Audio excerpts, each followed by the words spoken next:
Chers amis,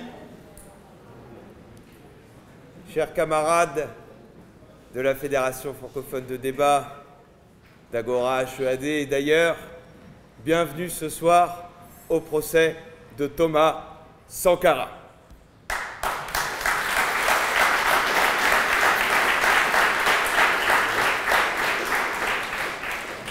Né le 21 décembre 1949 à Yako en Haute-Volta, Thomas Isidore Noël Sankara est issu d'une famille militaire fortement inspirée des valeurs chrétiennes. Si Sankara échappe à la grande misère que subissent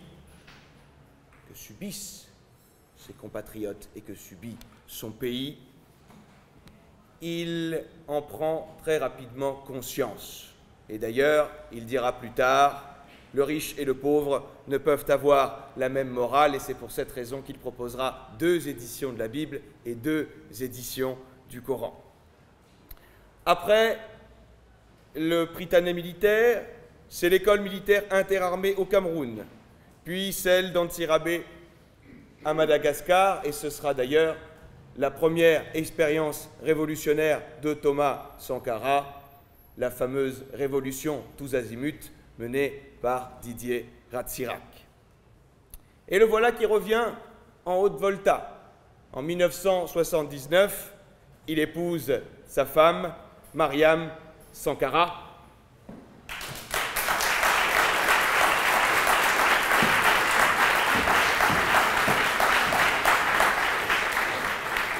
Et l'année suivante a lieu un coup d'État en Haute-Volta et c'est Sagué Zerbo qui prend le pouvoir.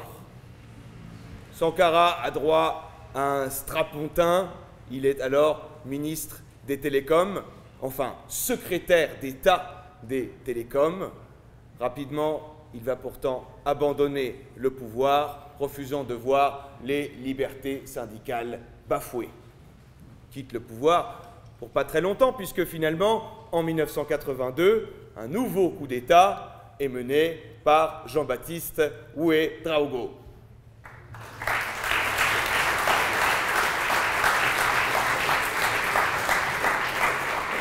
Et Sankara devient donc son Premier ministre. Mais la radicalité de Sankara cherchait à aller plus loin dans la révolution. Et c'est pour cette raison que dans la nuit du 4 au 5 août 1983, à son tour, il prend le pouvoir pour fonder la patrie des hommes intègres, le Burkina Faso.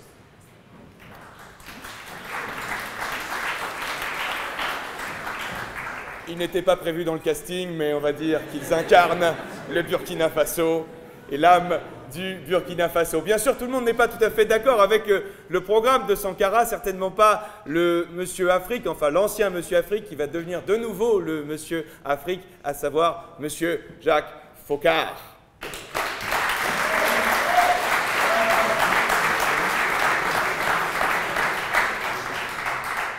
Oui, la révolution burkinabé est une révolution radicale. On lutte contre la désertification, contre les coupes abusives du bois, contre l'utilisation abusive du gaz, contre la divagation des animaux. Il y a aussi l'instauration d'un salaire vital pour consacrer l'égalité salariale entre les hommes et les femmes. Oui, cette révolution était une révolution féministe. Germaine Pitroipa pourra nous en dire un mot tout à l'heure.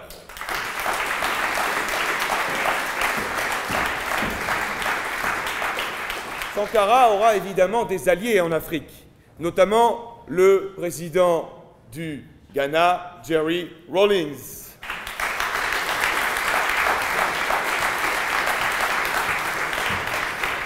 Et d'autres qui seront certes un peu moins ses alliés, c'est peu dire, notamment le président ivoirien Félix Houphouët-Boigny.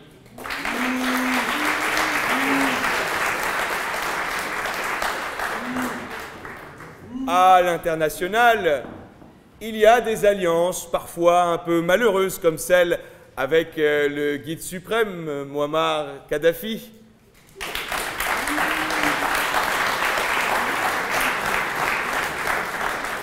et plus heureuse avec le leader Massimo Fidel Castro Ruz.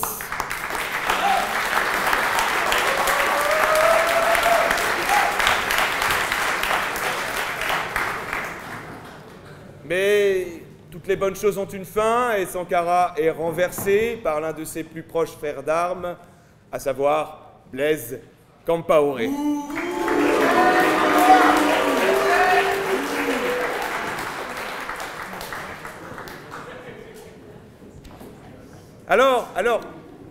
Alors on dit ils ont tué Sankara. C'est d'ailleurs la première fois que nous faisons ici à la Fédération francophone de débat, que nous jugeons un personnage africain. C'est la deuxième fois pour Agora HEAD. Mais il y a quelque chose qui lie indéfectiblement Sankara à la France.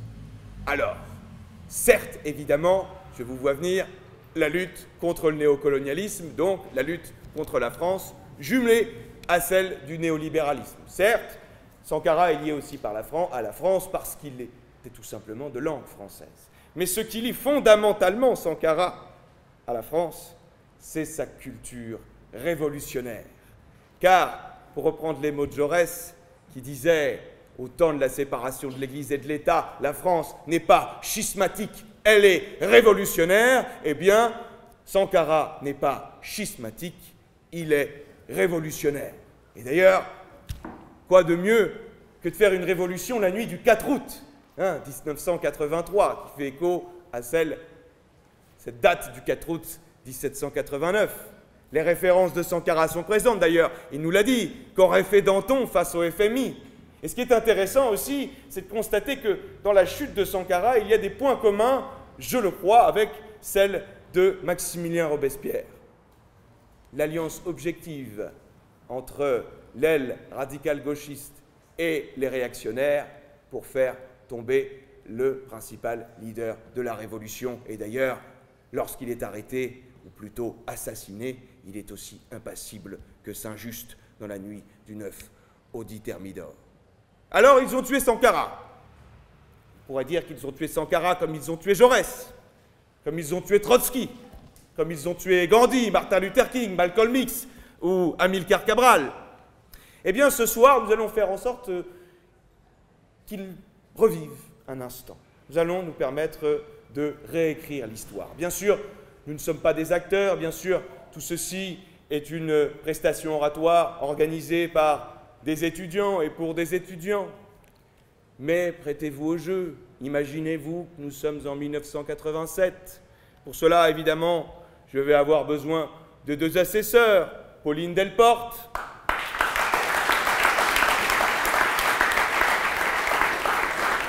et Fariel Tidjani.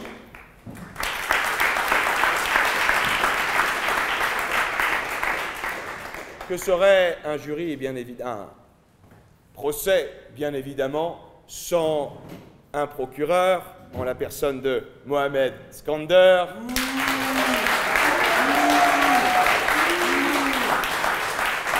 et un avocat en la personne d'Alain Nana Ketcha.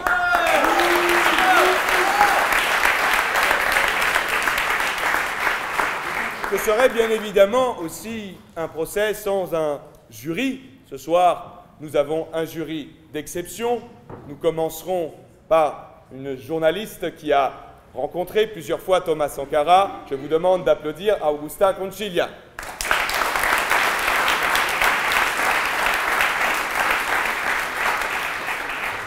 L'art oratoire, c'est aussi l'art de la musique. Nous avons donc ce soir un rappeur engagé, humaniste, que vous pouvez applaudir également.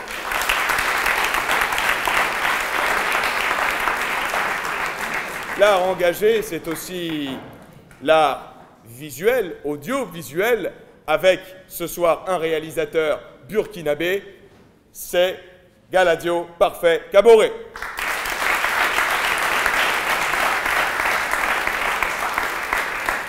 Bien sûr, nous avons un avocat habitué de la Fédération francophone de débat qui a fait ses armes, maître Seydi Ba.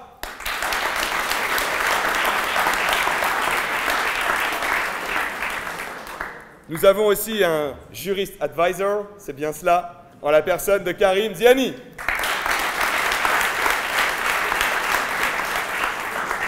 Et enfin, gardien, si j'ose dire, des règles pour juger, membre de l'association Agora HEAD, Julien Bérocha, que je vous demande d'applaudir.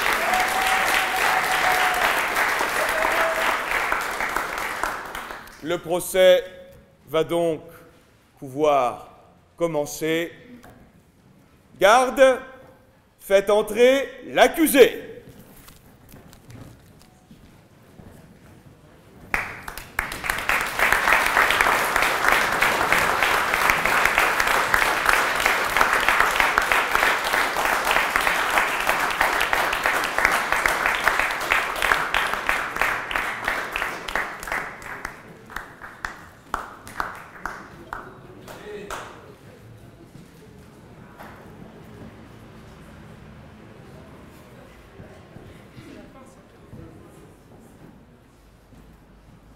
Vous pouvez vous asseoir.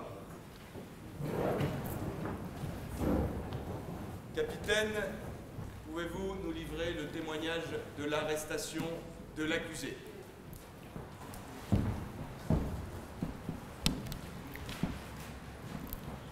Camarades, salut. Son Excellence, Monsieur Blaise Compaoré, m'a personnellement chargé de mener à bien l'arrestation de Monsieur Thomas Sankara, ici présent, en mettant en œuvre tous les moyens dont je disposais. Parce que M. Sankara a commis différentes infractions de nature pénale, notamment des crimes que l'accusation vous démontrera dans quelques instants. Nous avons reçu différentes informations concernant une certaine rumeur que M. Sankara devrait fuir le pays, d'abord en se réfugiant dans l'ambassade de Ghana, puis prendre un véhicule blindé pour aller vers le Ghana, où il trouverait un vol privé à destination de Cuba. L'hypothèse d'une fuite s'est renforcée avec ces informations. Toutefois, le profil psychologique de l'accusé, qui se basait principalement sur ses discours, sa personnalité arrogante et son ego hyper surdimensionné, écartait toute hypothèse de fuite. C'est alors que nous avons compris que la fuite n'était qu'une diversion pour disperser nos forces. C'est pourquoi j'ai décidé aussitôt de lancer une opération spéciale appelée Force de frappe Speed, dans le but d'arrêter M. Sankara, le placer dans un lieu sûr, afin qu'il soit ici aujourd'hui pour répondre des accusations faites à son encontre. Chers juges, chers jurés, les militaires du Burkina Faso, les militaires les plus intègres et les plus fidèles à la patrie, restent aujourd'hui à votre disposition pour s'assurer de la bonne exécution de la décision de ce tribunal libre et indépendant. Camarades, salut!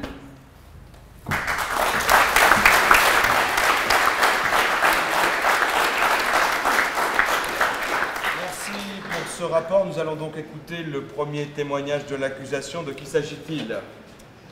Notre premier témoin, membre de l'accusation, n'est autre que le prédécesseur de M. Sankara, M. Jean-Baptiste Ouédraogo. Monsieur Ouédraogo, pour vous, tout commence le 9 novembre 1982, alors que vous êtes en route pour mener à bien un coup d'État contre le régime en place, le régime du colonel Zerbo. Quelques jours plus tard, vous exercez vos fonctions au sommet de l'État burkinabé. C'est alors que vos ennuis semblent commencer, puisque vous vous querellez avec votre Premier ministre, M. Sankara, ici présent. Quelques 3 mois plus tard, M. Sankara renversera à nouveau M. Ouédraogo, prenant le pouvoir par un coup d'État. Nous vous écoutons, monsieur. C'est un homme un peu dérangeant, le président Sankara, disait l'ancien président François Mitterrand. Pour l'avoir côtoyé, je dirais d'ailleurs qu'il s'agit d'un esprit dérangé. Lui qui osait prôner la démocratie et la lutte contre l'impérialisme a pris le pouvoir par un coup d'État. Dites-moi, quel honnête homme choisirait de prendre le pouvoir par les armes plutôt que par les urnes? Quel honnête homme aurait déclenché une tuerie faisant près de 5 morts et 17 blessés?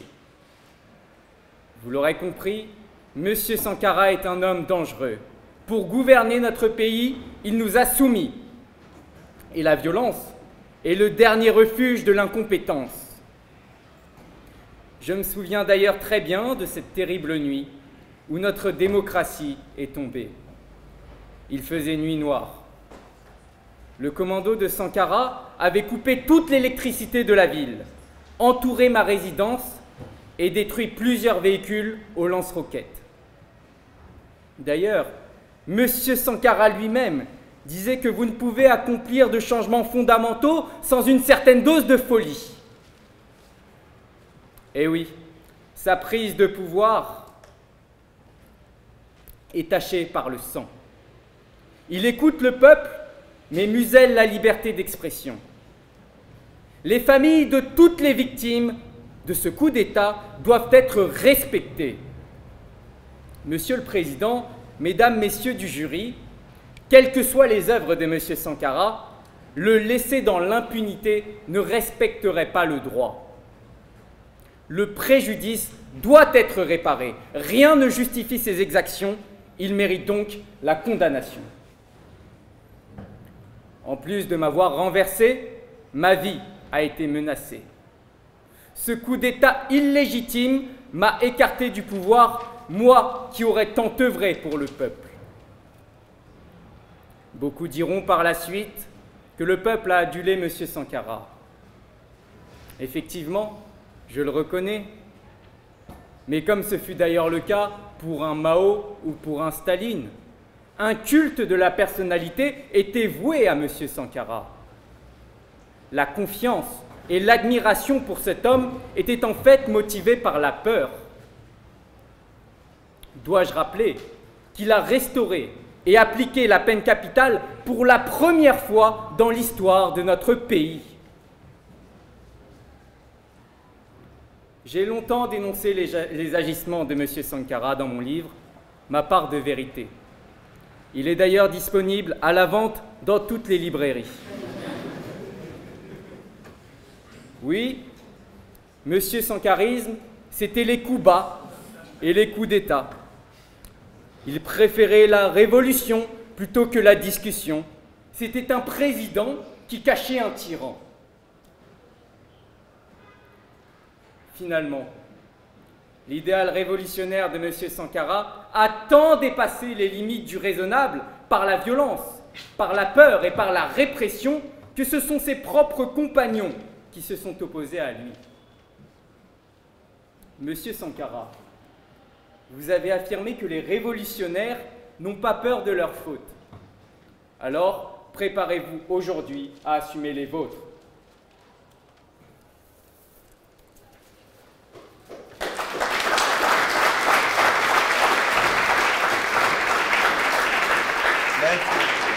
Avez-vous une question à poser aux témoins? Vous reprochez à Thomas Sankara d'avoir pris le pouvoir par un coup d'État. Mais vous aussi, Monsieur Ouédraogo, pourriez-vous nous expliquer la différence entre le coup d'État de Thomas Sankara et le vôtre en 1982? Sommes-nous au procès de Thomas Sankara ou du mien? Et son coup d'État a fait 5 morts et 17 blessés, dont 6 Français.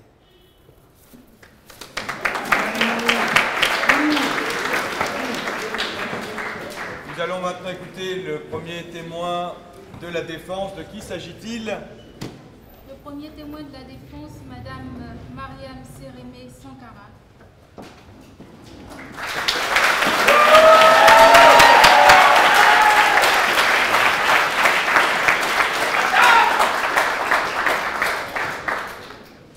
Madame Mariam Sérémé Sankara, vous êtes née en 1953 au Burkina Faso, où vous rencontrez et épousez le jeune Sankara avant son ascension au pouvoir. Pur produit du Burkina, vous y avez grandi, étudié et connu les différents cycles politiques de l'État burkinabé. C'est donc à juste titre que vous êtes devant ce tribunal aujourd'hui pour nous donner votre opinion sur l'histoire politique et économique du Burkina avant et pendant le règne de votre époux. Qu'avez-vous à nous dire pour sa défense? Merci. Monsieur le Président, Mesdames, Messieurs du tribunal, en Haute-Volta, quand le peuple crie, c'est la voix qu'on arrache et une vie qu'on prend. Mais au Burkina Faso, c'est l'oreille qu'on tend et c'est la liberté qu'on rend. Quand mon peuple a enfin été délivré de ses chaînes, ce n'est pas le tyran qu'on accusait, mais bien cette pauvre patrie fière, condamnée d'office pour avoir dignement refusé d'engraisser l'impérialisme vorace.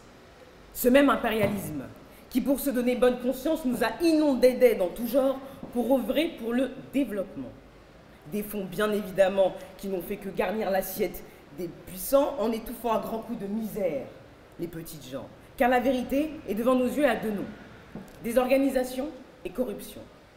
Monsieur Ouédraogo, voilà votre misérable bilan. 7 millions d'habitants, une espérance de vie de moins de 45 ans, un taux d'analphabétisation de plus de 98% et un taux de scolarisation de 16%. Alors allez donc dire à ces braves paysannes et paysans que les bourses de leur État sont pleines, que son président est rassasié, mais que eux ont le droit de dormir le ventre vide. Mon mari, que je connais mieux que personne, cet homme bon et brave, porte avec toutes ses qualités des convictions aussi grandes que la dignité de notre peuple.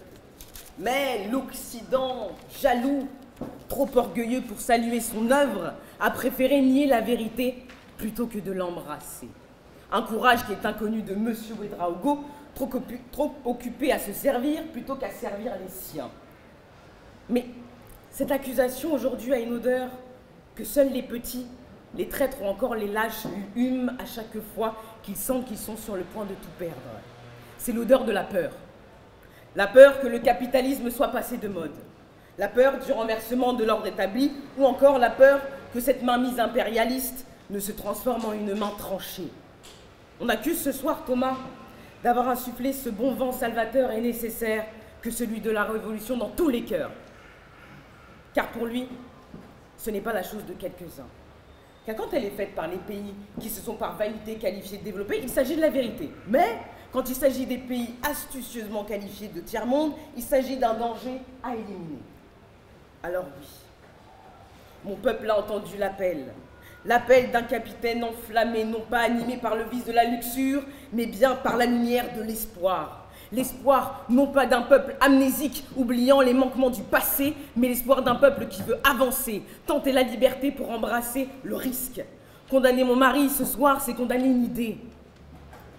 Condamner tout un peuple qui a décidé de vivre, car il a refusé de continuer à survivre. C'est accepter, comme le dit Thomas, ce que le grain du pauvre nourrisse encore la vache du riche. C'est continuer à croire que la femme n'a aucune valeur, en oubliant seulement qu'elle a le pouvoir de mettre au monde et qu'elle a la capacité de le diriger si seulement on lui en rendait les clés. Et c'est dire aux générations futures que la révolution est vaine et qu'il suffit de servir pour avoir la paix. Mais à quoi bon avoir la paix quand la chaîne au cou se transforme en la chaîne de la corruption? Ce soir, Monsieur le Président, Mesdames et Messieurs du tribunal, la décision sera historique. Vous aurez le choix entre sauver le capitaine d'un pays qui vogue vers la réussite ou bien de couler cette barque fragile, remplie d'hommes intègres où dans le regard réside encore l'espoir. Et souvenez-vous, la patrie ou la mort, nous vaincrons!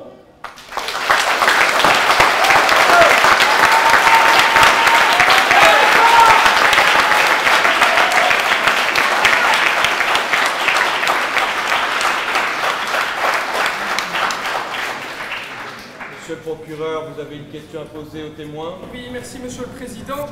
Ma question est la suivante. Vous avez dit que votre peuple a choisi Thomas Sankara. Pourquoi, dans ce cas-là, Thomas Sankara a fait un coup d'État et n'a-t-il pas organisé un vote?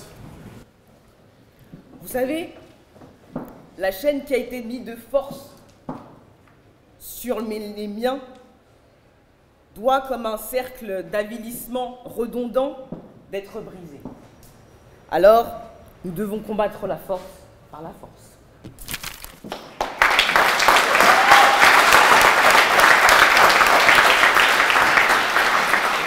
Nous allons maintenant écouter le deuxième témoin de l'accusation. De qui s'agit-il? Monsieur Afrique, véritable expert des relations franco-africaines, vous êtes secrétaire général des relations africaines et malgaches de 1960 à 1974. Monsieur Jacques Faucard, qu'avez-vous à reprocher à Monsieur Sankara?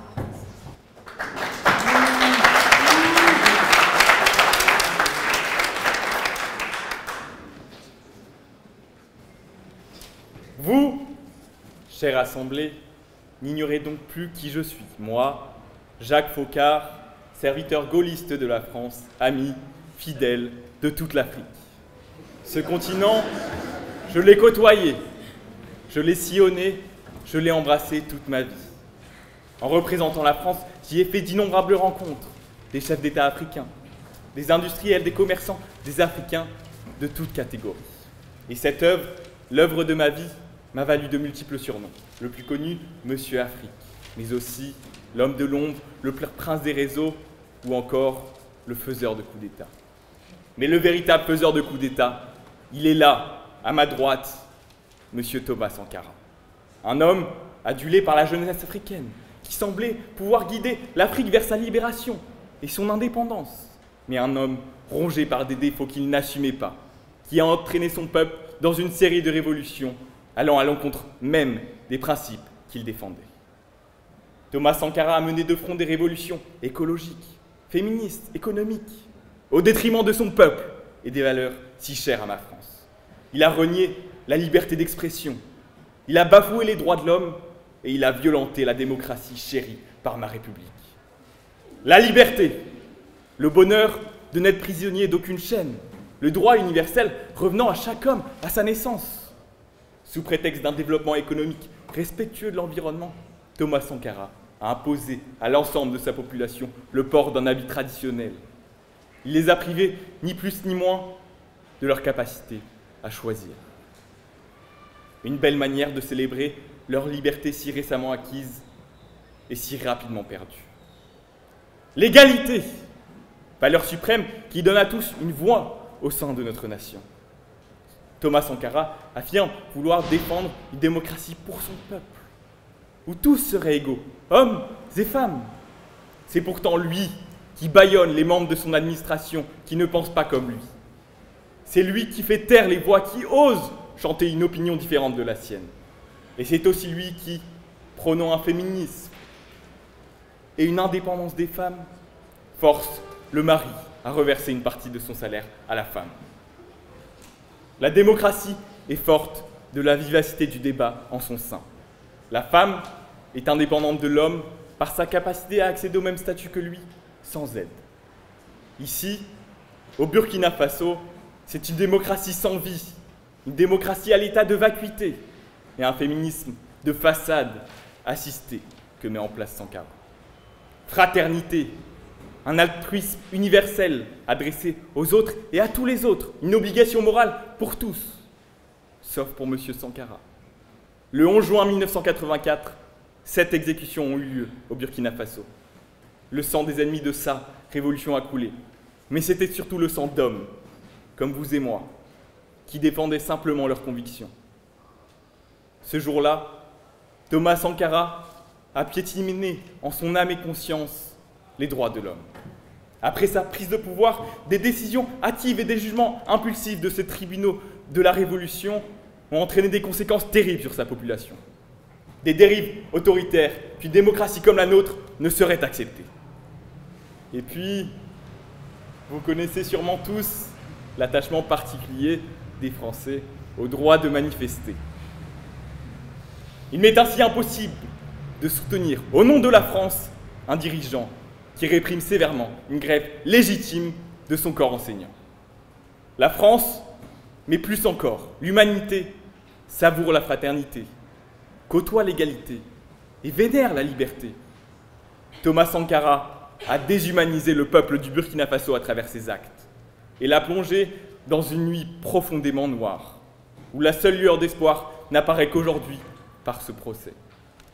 Alors, chers jurés, faites ce dont les Burkinabés ont été privés par ce dictateur, un choix.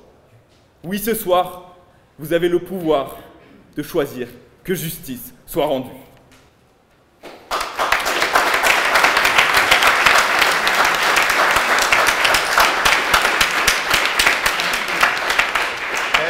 Vous avez une question à poser aux témoins? Monsieur Afrique, pouvez-vous nous expliquer en quoi développer les droits des femmes et développer les problèmes de famille au Burkina Faso peut-il desservir le peuple, comme vous nous l'avez expliqué? Thomas Sankara ne dessert pas le peuple en prenant l'indépendance des femmes, mais c'est par le moyen qu'il utilise, qu'il réprime le peuple, qu'il le contrôle. Et c'est pour cela qu'aujourd'hui, je veux que la justice soit rendue. Merci. Nous allons donc écouter deuxième témoin de la défense. De qui s'agit-il? Il s'agit de Madame Germaine Pitroya.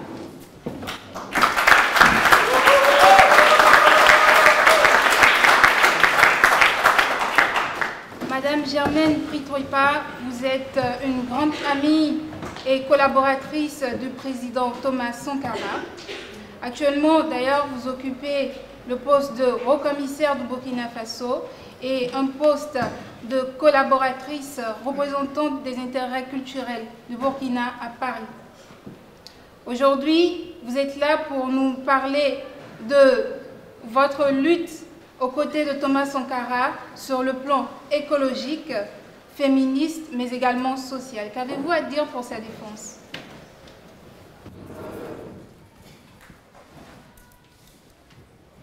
La dignité est morte et le Burkina pleure.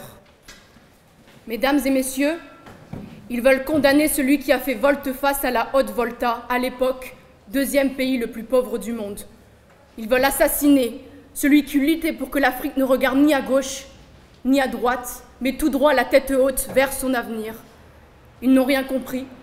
Ils n'ont peut-être pas compris que le 4 août 1983, ce n'est pas par soif de gloire, mais par faim de changement, pour la dalle de vaincre, que cet homme révolutionne.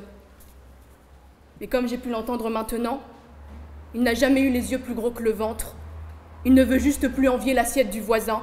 Il ne veut plus mendier l'aide alimentaire. Et donc, il met sa population au travail pour l'autosuffisance. Car le travail libère, pendant que la dépendance aliène. Et vous savez quel est le problème? Monsieur est un président qui dérange. Avouez-le, c'est le président des opprimés, de la nature, des pauvres, des jeunes, des femmes. On en oublie presque que c'est un précurseur de la défense de l'environnement, qu'il a vacciné des milliers d'enfants, qu'il a construit des hôpitaux, des écoles au lieu d'importer l'impérialisme. Il rêve d'un nouveau monde. Hélas, on le jette derrière les barreaux avant qu'il ait le temps de l'admirer. Et vous savez quoi? Cet homme à ma droite est mon ami. Mais avant de le connaître, je n'étais qu'une femme. Bizarrement, il ne m'a pas considérée comme un ventre, mais pour mon cerveau. Il ne m'a pas perçue comme une potentielle compagne, mais son futur compagnon de lutte. Il ne veut pas que le Burkina cueille les fleurs épineuses de ces mâles qui veulent que nos sœurs soient excisées, que nos pères et six femmes, que nos maris nous dominent et que nos fils dominent à leur tour. Il veut que la patrie des hommes intègres devienne celle des femmes intégrées, des femmes respectées. Alors n'en mêlons pas la vie d'un homme innocent, ne tricotons pas sa pensée, lui qui a toujours tissé sa politique grâce au fil blanc du progrès et de la vérité. Et cher monsieur Focard, oui, je vous parle, vous avez peur. Vous avez peur pourquoi? Parce que le président du Faso façonne un nouveau monde dans lequel l'ancien n'imposera plus ses sales façons de faire. Sachez, cher monsieur, que comme beaucoup d'autres, Vous tenez indirectement le couteau qui est aujourd'hui sous sa gorge. Et en voulant tuer Sankara, vous voulez tuer le Burkina, vous aspirez à tuer l'Afrique, tout ça pour faire survivre des intérêts qui sont morts depuis le 11 décembre 1958, jour de notre résurrection. Il y a un proverbe de chez nous qui dit « Même si tu n'aimes pas le lièvre, reconnais au moins qu'il court vite. » Mesdames et messieurs, cet homme court sans cesse, toujours très vite, peut-être même parfois trop vite. C'est ça sa plus belle qualité, comme peut-être son plus grand défaut. Et pourtant, personne ici ne peut nier sa révolution de longue haleine.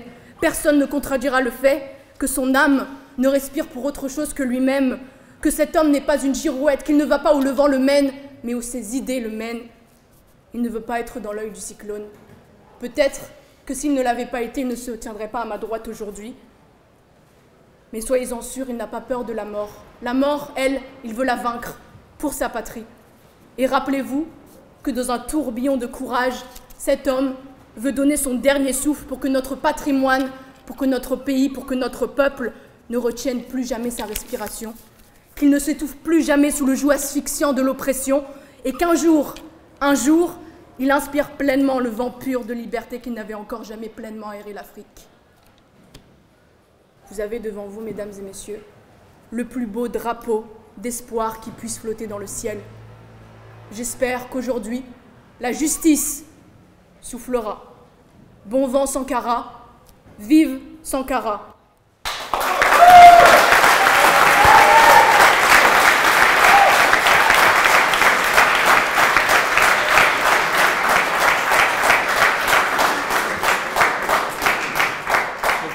Vous avez une question? Je vous remercie. Vous avez évoqué, madame, l'autosuffisance alimentaire.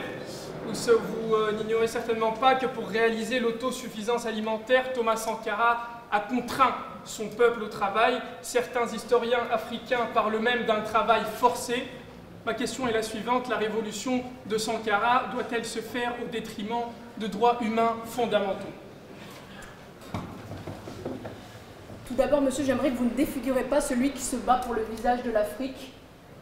Le seul crime dont il peut être accusé aujourd'hui, c'est un crime d'égalité, de progrès et de lucidité, et certainement pas d'esclavagisme, car il essaye de faire triompher sur la terre de ses ancêtres la liberté qu'on leur a volée depuis bien longtemps.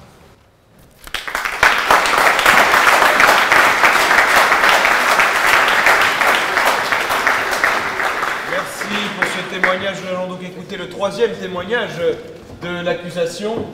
De qui s'agit-il? On l'appelle le vieux crocodile qui ne dort qu'un œil, que d'un œil. Monsieur Houphouët Boigny, maire d'Abidjan, Premier ministre ivoirien, puis premier président de la Côte d'Ivoire, de la République de la Côte d'Ivoire ivoirienne. Si vous êtes appelé à témoigner aujourd'hui au procès de Monsieur Sankara, c'est parce que vos relations avec notre accusé sont souvent associées à des relations difficiles, à une confrontation totale. Parce que vous êtes souvent jugé comme étant quelqu'un de plutôt calme, de plutôt sage, qui cherche la paix, oui, la stabilité en Afrique de l'Ouest. Tandis que M. Sankara est souvent plutôt perçu comme quelqu'un de fougueux, comme un agitateur de foule. Alors, je vous pose la question, M. Houphouët, pourquoi, selon vous, M. Sankara est-il condamnable aujourd'hui? Nous vous écoutons. Monsieur le Président, Mesdames, Messieurs les jurys, je suis ici pour faire entendre ce que je sais des événements qui ont mené à l'arrestation de Thomas Sankara, qui se tient à ma droite. Un drame pour certains, mais pour d'autres, dont je suis, une juste rectification dans la trajectoire que prenaient nos jeunes nations ouest-africaines. Oui, je l'affirme, par sa politique, il nous menait tout droit à la discorde et à l'instabilité des relations internationales dans la région. J'avoue avoir été piqué de curiosité pour ce jeune capitaine qui prit le contrôle du Burkina voisin.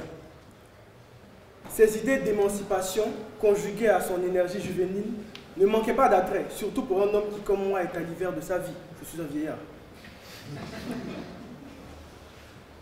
Les revendications de liberté, hélas, n'impliquent pas nécessairement le mépris de toutes les conventions diplomatiques que M. Sankara n'hésite pas à piétiner. Invectiver, sinon humilier publiquement des chefs d'État, comme il l'a fait avec moi, M. Mitterrand ou d'autres encore, n'a jamais amélioré le PIB d'un pays, quel qu'il soit. Défendre les intérêts de son peuple aussi honnêtement que possible n'est en rien incompatible avec l'art de voguer sur les eaux troubles de la politique internationale. C'est comme si, sous ces oripeaux de révolutionnaires, se nichait quelque part le besoin purement narcissique de se mettre en avant tout en faisant autant de bruit que possible. Mais il faut bien que jeunesse se passe, disait Pagnol. Et Thomas prend plaisir à m'appeler le vieux. C'est donc en aîné soucieux de la destinée d'un pays voisin que j'ai tenté de tempérer ses ardeurs de Jouvenceau. J'ai essayé de lui faire entendre que la voie qu'il prenait est tortueuse, glissante. J'ai essayé de lui faire comprendre que les relations internationales de son pays, et plus singulièrement avec la France, ne devaient pas nécessairement se déployer sous une modalité conflictuelle. J'ai tenté de lui expliquer que le destin de nos pays passait par le maintien et l'entretien de relations cordiales et chaleureuses avec la métropole. Nous sommes liés à la France.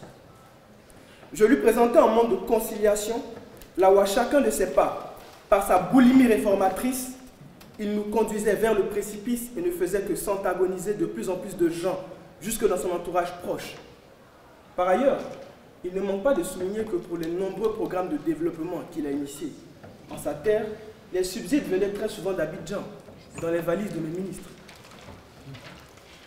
Rome ne s'est pas faite en un jour, mais ce jeune suffisant veut précipiter de profonds remaniements sociétaux dans un pays en pleine construction, quoi qu'il en coûte.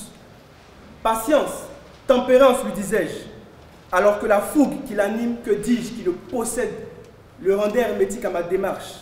Laurent Donafologo, ministre du gouvernement ivoirien, fut par 20 fois littéralement dépêché à Ouagadougou pour lui faire entendre mon message d'apaisement. Michel Kafando, son propre ministre des Affaires étrangères, s'est brouillé avec lui lors d'un congrès international des non-alignés.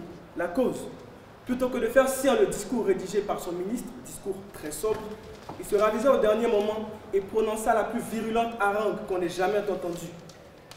Il n'a donc pas eu besoin d'ennemis, il se les fabrique lui-même. Cet incapable est inapte à assurer des fonctions présidentielles de manière féconde. Avec un soldat, disait un auteur, il faut tirer l'épée.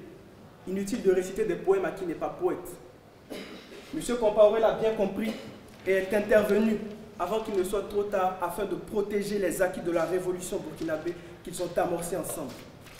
J'espère que la justice remettra M. Sankara à la place qui est la sienne, celle d'un agitateur stérile, prêt à tout pour imposer sa vision du monde à un peuple qu'il dit défendre.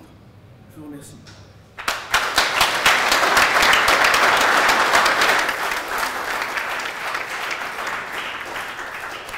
Maître, votre question? Merci. Vous nous avez parlé de l'importance du maintien des relations de votre pays avec la métropole. Vous considérez-vous comme un président de la Côte d'Ivoire ou un président d'une région française? Bravo!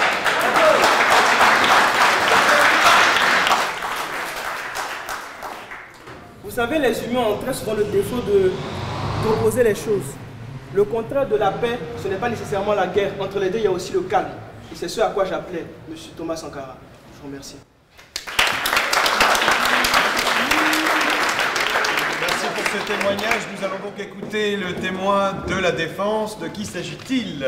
Monsieur Jerry Rawlings, président du Ghana. Je vous appelle à la barre, s'il vous plaît.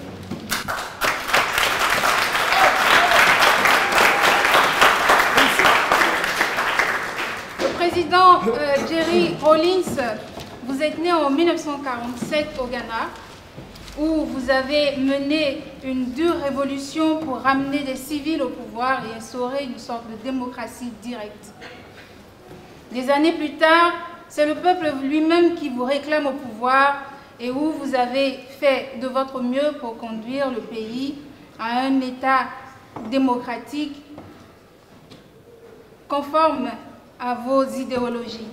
Parlant d'idéologie, justement, comme vous avez l'habitude de l'appeler, vous partagez beaucoup avec votre frère cadet, je veux nommer Thomas Sankara, des philosophies anti-néocolonialistes et surtout panafricaniste. Pouvez-vous nous dire, s'il vous plaît, Monsieur le Président, le fond de cette idéologie que vous partagez si chèrement avec celui que vous tenez si tant en estime? Merci.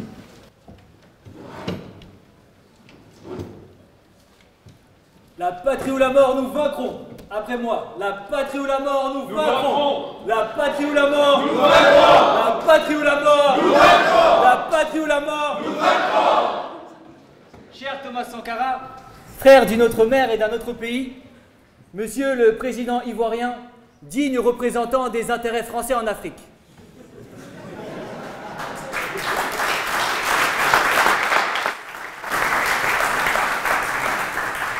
Vous avez défendu fébrilement le seul argument qu'on pourrait opposer au capitaine Sankara. Il serait autoritaire. Si autoritaire que Blaise Compaoré a pu faire un coup d'État contre lui dans le plus grand des calmes et l'emprisonner avec le soutien de la Côte d'Ivoire. Le bilan répressif de Blaise Compaoré en quelques mois seulement, en matière de torture et d'emprisonnement, dépasse largement celui de Thomas Sankara en quelques années. Le recours au maintien de l'ordre sous Sankara n'était rien d'autre qu'une conséquence de l'impérialisme français, représenté par le président ivoirien à cette heure, qui ne pouvait supporter de voir un homme défendre les intérêts de son peuple, son indépendance réelle, ainsi que sa souveraineté. Le vrai sujet entre vous et moi, monsieur le président ivoirien, c'est le néocolonialisme français que vous incarnez et l'anti-impérialisme que Thomas Sankara incarne. Parce que la vérité, c'est que Thomas Sankara gênait. Il gênait les intérêts de la France en Afrique.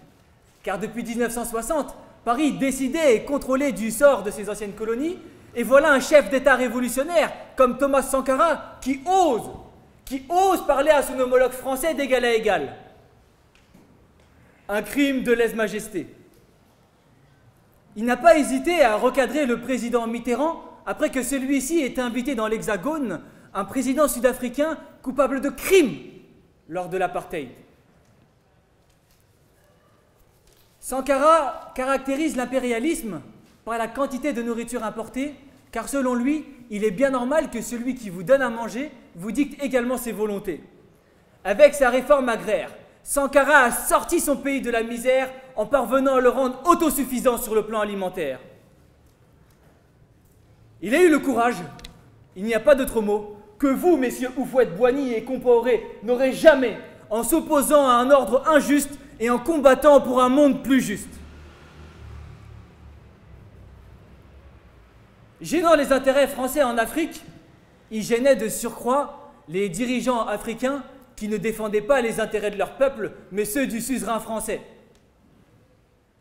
N'est-ce pas, monsieur le président ivoirien ? Sankara tenait à ce que le marché africain soit le marché des Africains. Produire en Afrique, transformer en Afrique et consommer en Afrique. Malheureusement, il a été trop en avance sur son temps et s'est fait trahir par son frère ici présent et ses homologues africains trop intéressés par la jouissance du pouvoir. Mon frère Sankara, vous disiez vous sentir mal compris et mal aimé en Afrique. Alors, sachez que du fond du cœur, en tant que président du Ghana, je vous aime et je vous ai compris.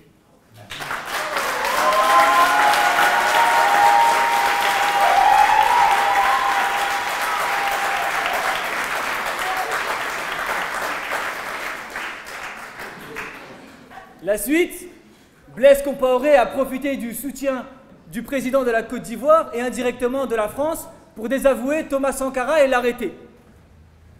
Sitôt arrêté, on a observé subitement, une normalisation des relations du Burkina Faso avec la France et la Côte d'Ivoire. Blaise Compaoré, vous vous êtes même dit prêt à renforcer la coopération avec la France. Alors, monsieur Blaise Compaoré, vous aurez peut-être dans vos mains le bijou que constitue le fait de pouvoir gouverner ce magnifique pays qu'est le Burkina Faso, mais sachez qu'il sera Sankara.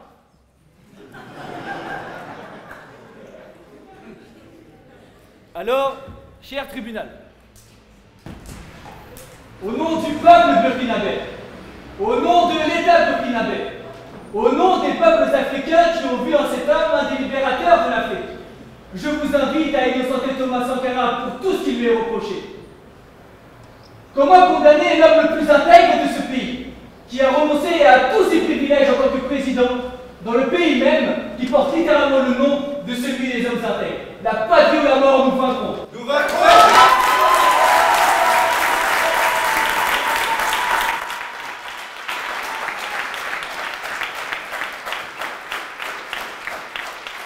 Monsieur le procureur, vous avez une question à poser aux témoins? Merci, Monsieur le Président, et j'en profite pour rappeler que vous êtes président, donc pour innocenter Sankara, il vaut mieux s'adresser à vous et au tribunal.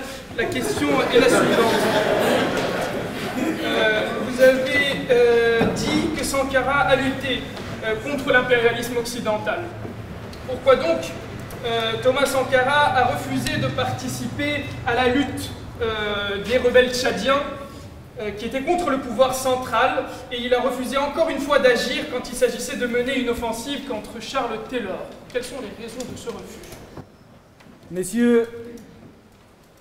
Monsieur le procureur, vous parlez d'un conflit, de deux conflits si vous voulez, mais moi ce qui m'intéresse en tant que président du Ghana, c'est surtout le fait que Thomas Sankara voulait un marché pour tous les pays d'Afrique. Il était panafricaniste. Il voulait qu'on puisse produire en Afrique, transformer en Afrique et consommer en Afrique. Lorsqu'il allait à Addis Abeba pour un congrès sur la dette, il s'est mis en avant en disant que tous ses habits venaient du Burkina Faso. Donc voyez-vous, le plus important pour moi, monsieur, c'est de développer l'Afrique, de faire en sorte qu'on ait une Afrique panafricaniste, qu'on puisse produire, qu'on puisse transformer et consommer en Afrique avant tout. Je vous remercie. Merci pour ce témoignage. Nous allons donc écouter le prochain témoignage de l'accusation. De qui s'agit-il? Monsieur Muammar Kadhafi.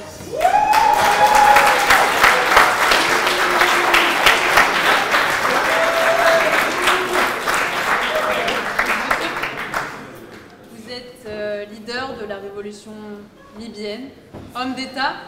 Vous prenez le pouvoir par un coup d'État pour changer en 1969. Vos relations avec M. Sankara sont complexes, puisque vous l'aidez à accéder au sommet de l'État lors de son coup d'État en 1983, mais quelques temps plus tard, vous vous retournez contre M. Sankara. Alors, Monsieur Kadhafi, pour quelle raison? Que reprochez-vous à notre accusé ce soir? Chère Assemblée, bonsoir, ou plutôt assalamu alaikum, comme on dit chez nous. Je suis déçu, oui, car j'avais un rêve, un idéal, que je pensais partager avec cet homme. Je pensais qu'il voulait, comme moi, changer le visage de l'Afrique, vaincre l'impérialisme occidental et donner une véritable indépendance à notre Mama Africa. Mon pays était une source d'inspiration pour Thomas. Lorsqu'il me rendait visite à Tripoli, il me confiait souvent qu'il voulait que le Burkina Faso s'inspire de mon régime, qui offrait des acquis sociaux comme vous ne pouviez en trouver nulle part ailleurs en Afrique.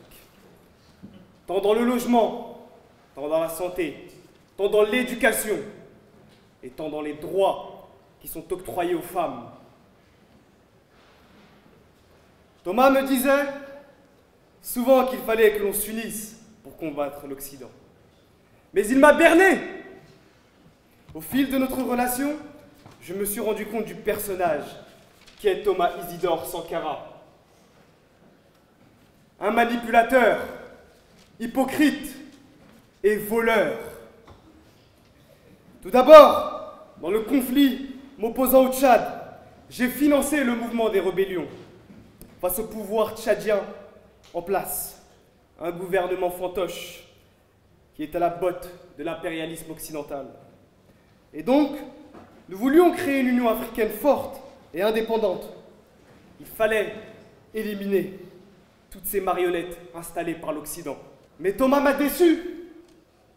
Oui, en venant faire de l'ingérence, en confortant le pouvoir tchadien en place et en essayant de raisonner les mouvements rebelles à trouver un consensus politique.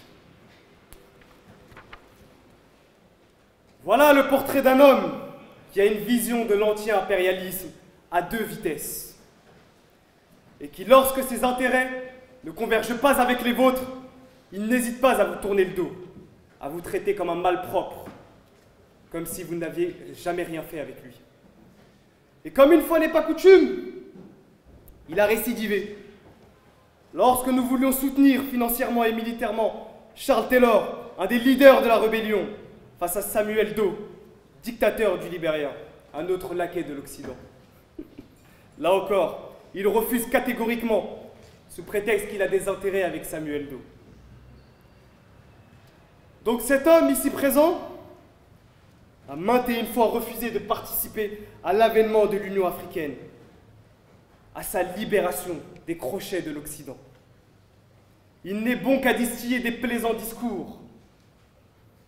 Mais lorsqu'il faut passer à l'action, il n'y a plus personne. Enfin, nous voulions créer une ligue de défense africaine dont la base militaire serait au Burkina Faso. J'ai envoyé des armes, des munitions par avion pour que nous puissions mettre en place ce projet commun. Eh bien, figurez-vous qu'il ne m'a jamais rendu ni l'avion, ni les armes et ni les munitions. Sans doute les a-t-il utilisés pour exécuter tous ses opposants politiques qu'il a exécutés avec sang-froid, le sang-froid que l'on connaît de lui. Thomas n'a jamais cru en l'Union africaine.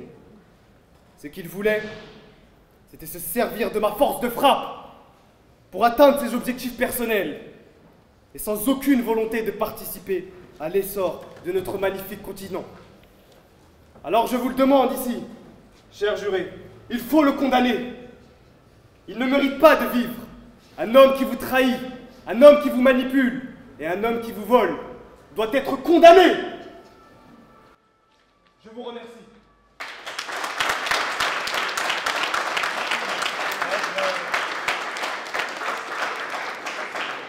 Pas de questions? Pas de questions. Sans doute le discours vous a-t-il convaincu?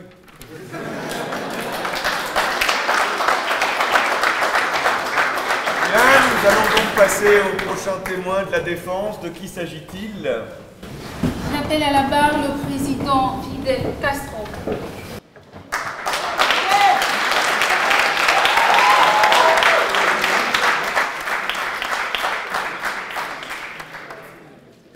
Fidel Alejandro Castro, vous êtes un homme d'État cubain et l'une des figures emblématiques de la révolution cubaine qu'on ne présente plus. Aux côtés de Sankara, vous avez noué une grande amitié et avec cet homme, vous partagez surtout une idéologie économique qui consiste à faire progresser l'Afrique, le Burkina, par les Burkinabés.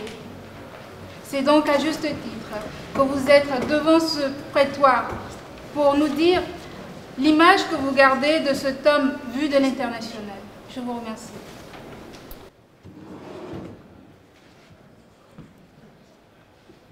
Camarades, laquais de l'impérialisme,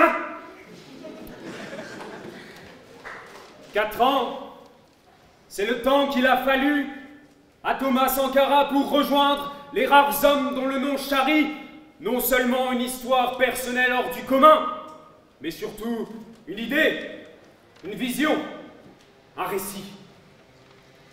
Un récit qui anime les regards des soldats de la Révolution, des damnés de la terre, bâillonnés par la misère, des peuples au ventre vidé par l'impérialisme et ses colons.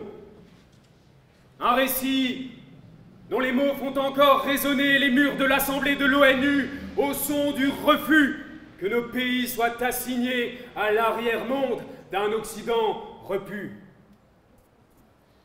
Un récit qui ne reste pas à l'état d'encre sur le papier, mais qui imprime le monde de sa force radicale.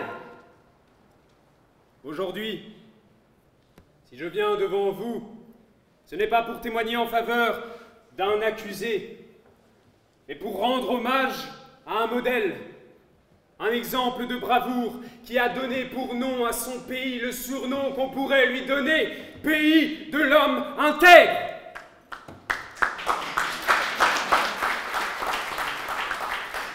Une figure de la lutte de l'impérialisme qui ronge la racine prospère de nos peuples. Si je viens devant vous, c'est aussi pour protester ardemment contre un tribunal impérialiste qui ne pourra rien face à la seule cour de justice qui vaille, celle de l'histoire. Condamnez-le. Demain, l'histoire l'absoudra. Peut-être est-il vrai que les mots de Sankara ont porté des coups et fait s'abattre le couperet du pouvoir sur quelques têtes dont la culpabilité ne méritait pas telle sentence, que des individus ont pu être blessés directement ou indirectement par ces choix. Mais pourtant, ont-ils été condamnés? Ceux qui, de Washington aux capitales européennes, jusqu'à la tête de nations asservies, refusent la suppression de la dette, assèchent les bouches, détruisent les hôpitaux, rendent nos peuples analphabètes. Ceux qui contre qui Thomas Sankara s'est levé, ces assassins techniques dont les montages financiers ont asservi des régions entières, ces hypocrites qui battent des mains face au discours du capitaine Sankara, mais qui les lavent pour éponger le sang des morts de la dette. Je ne vois dans cette salle qu'un seul menotté, quand le poids du fer devrait enserrer les poignets d'une poignée d'entre vous. Ceux qui pactisent, qui complotent, qui trahissent, les conseillers qui soufflent le malheur et le néocolonialisme, les vendus du dollar, voilà ceux que l'histoire condamnera. Il a raison.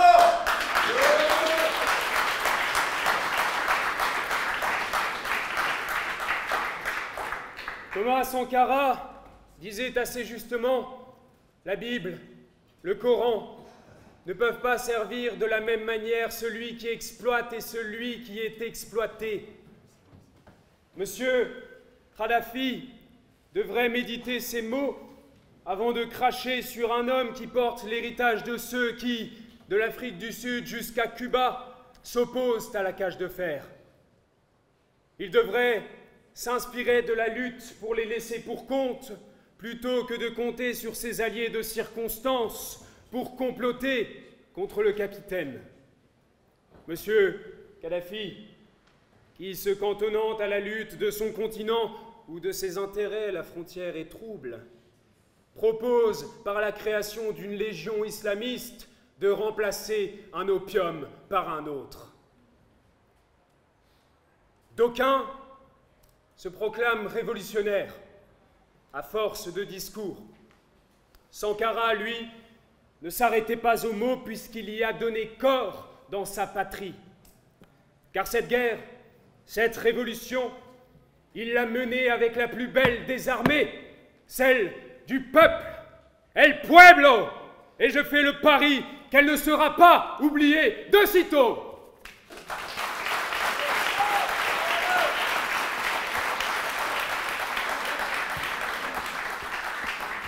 Procureur, votre question. Merci, Monsieur le Président. Vous avez évoqué la Ligue que vous appelez islamiste, que voulait former Kadhafi avec Sankara. En réalité, c'est une ligue islamique et non pas islamiste. quelle différence faites-vous entre islamiste et islamique?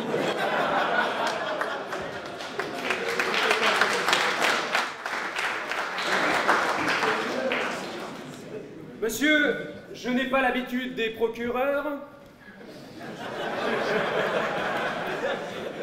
Et encore moins de leurs questions complètement tordues et hors de propos.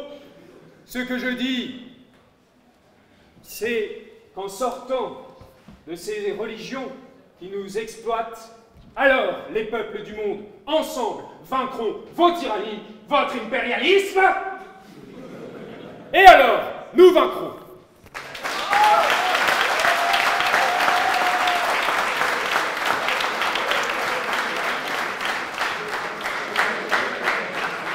Nous allons donc maintenant écouter le dernier témoignage de l'accusation. De qui s'agit-il? Dernier témoin, mais pas des moindres, Monsieur Blaise Compaoré.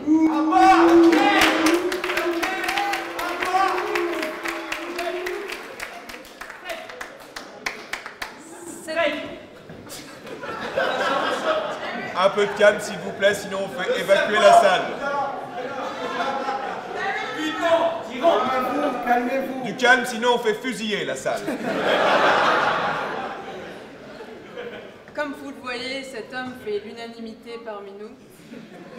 Monsieur Blaise Compaoré, cette nuit, vous aviez justement rendez-vous avec votre frère d'armes, votre compagnon, votre ami d'enfance. Une amitié de toujours que la quête du pouvoir semble avoir séparé à jamais. Monsieur Compaoré, pourquoi?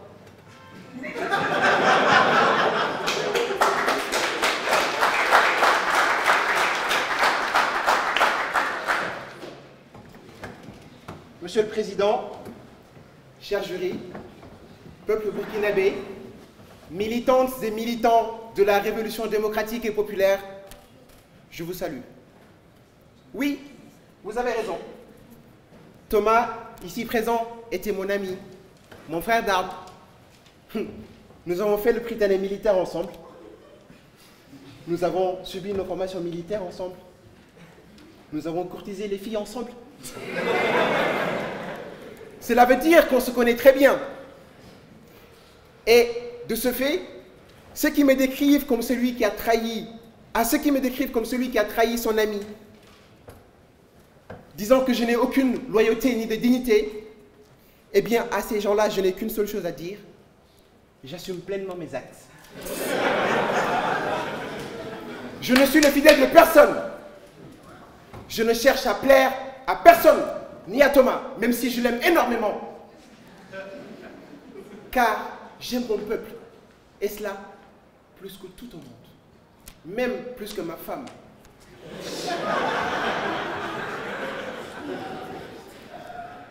Eh bien, au début de ma carrière militaire, j'ai prêté serment, et ça, dès le Prytanée militaire, ancien enfant de troupe que je serai prêt à servir ma patrie dans l'efficacité, l'honneur et la discipline. Et c'est ainsi que nous avons décidé d'arrêter les camarades de président, car il était devenu un chef d'État tyrannique, impitoyable.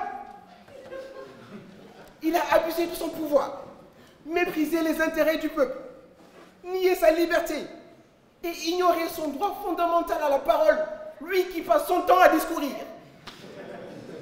Mais c'est pas sérieux, Thomas?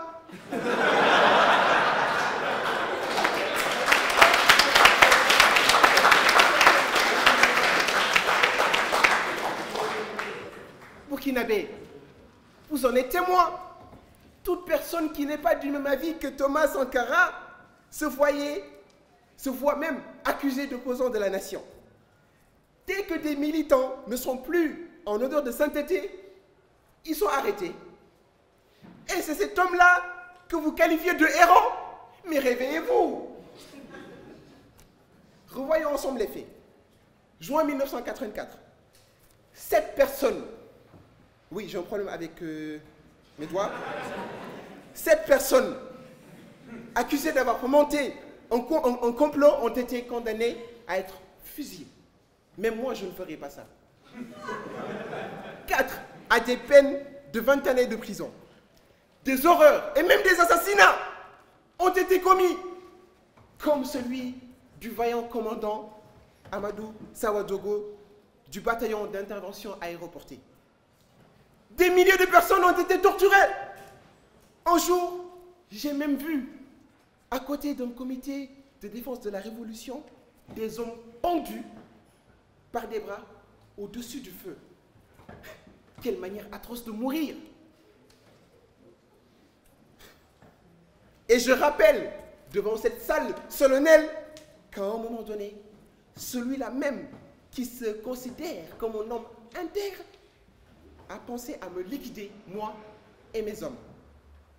Nous savons tous que depuis le complot du 20h, Thomas Sankara, ce sanguinaire impitoyable, avait déjà décidé de passer à l'action. Des tracts d'attaque, je les ai vus de mes propres yeux, et tout le monde l'a vu ici. Donc vous en êtes témoins, soyons honnêtes. Des tracts d'attaque circulaient dans toute la ville. Sa garde rapprochée, épaulée par des forces de police de la récente FIMAT, s'apprêtait à agir afin de m'éliminer. Mes chers compatriotes, encore une fois, réveillez-vous.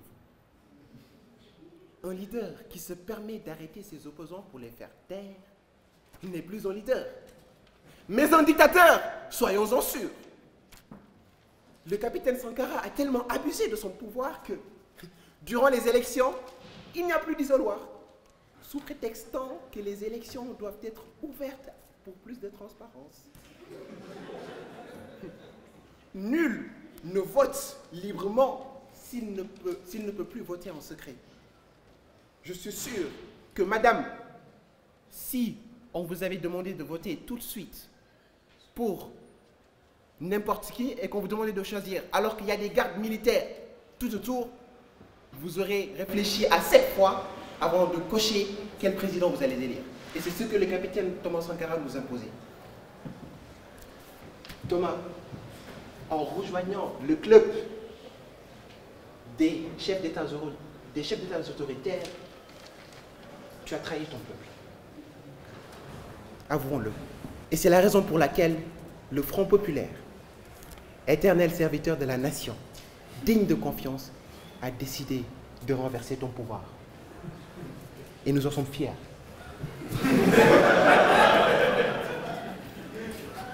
Il s'agit alors de redonner au Burkina Faso la démocratie qu'il mérite, avec toutes les institutions nécessaires, sa liberté à la parole et son intégrité. Soyez-en sûrs, le Front populaire ne vous décevra pas. Ayez toujours en tête que le destin n'est autre que confiance et la patrie ou la mort, nous vaincrons. Merci.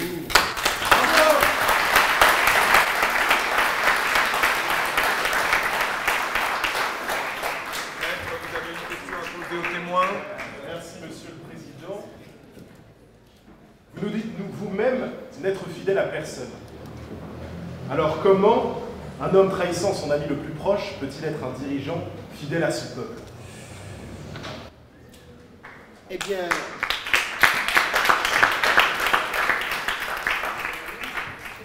Eh bien, monsieur l'avocat, je vois que vous êtes perspicace, mais pas assez. Car si vous avez écouté 2 phrases après ce que vous venez de répéter, j'ai dit que j'aimais mon peuple. Et cela plus que tout au monde. Et tout le monde sait que lorsque j'aime quelque chose de tout mon cœur et que si je suis prêt à y laisser ma vie, c'est que je lui serai fidèle toute ma vie. J'ai prêté serment lorsque j'avais 12 ans que je servirai ma patrie dans l'efficacité, l'honneur et la discipline. Je ne servirai pas un homme, mais un peuple. Je suis votre fidèle serviteur, soyez-en sûrs.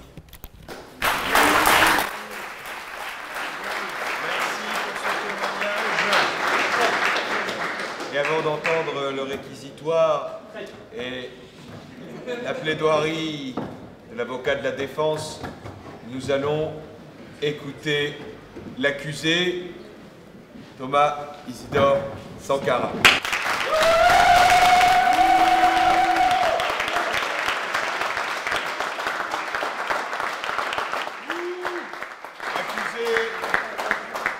Accusé Sankara Sankara, vous avez dit qu'un militaire sans formation politique était un criminel en puissance.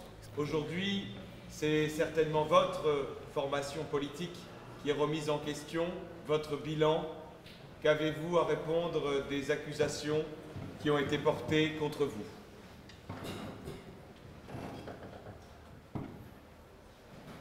Devoir, honneur, sacrifice. Ces trois mots sacrés vous dictent ce que vous devez être, ce que vous êtes et ce que vous serez. Depuis son accession à l'indépendance en 1960 et pendant 23 ans, mon pays, le Burkina Faso, a vu se succéder à sa tête une caste d'individus égoïstes et impopulaires, ayant pour seule boussole leurs intérêts personnels.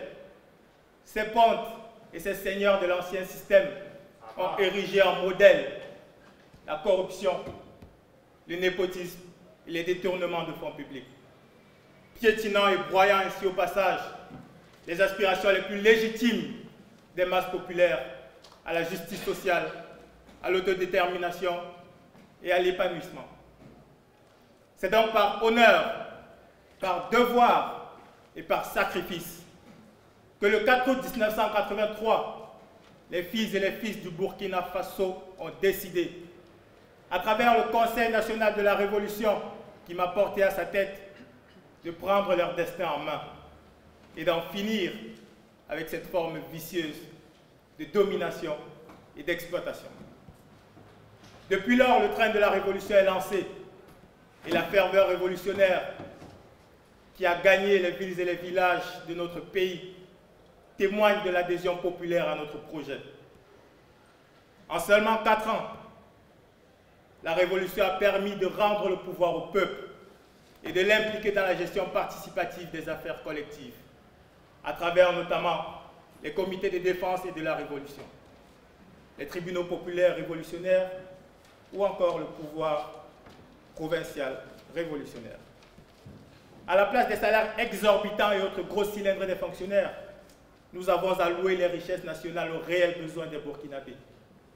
Nous avons ainsi pu construire des routes, des écoles, un centre de santé par village, des forages, des logements en ville comme en campagne.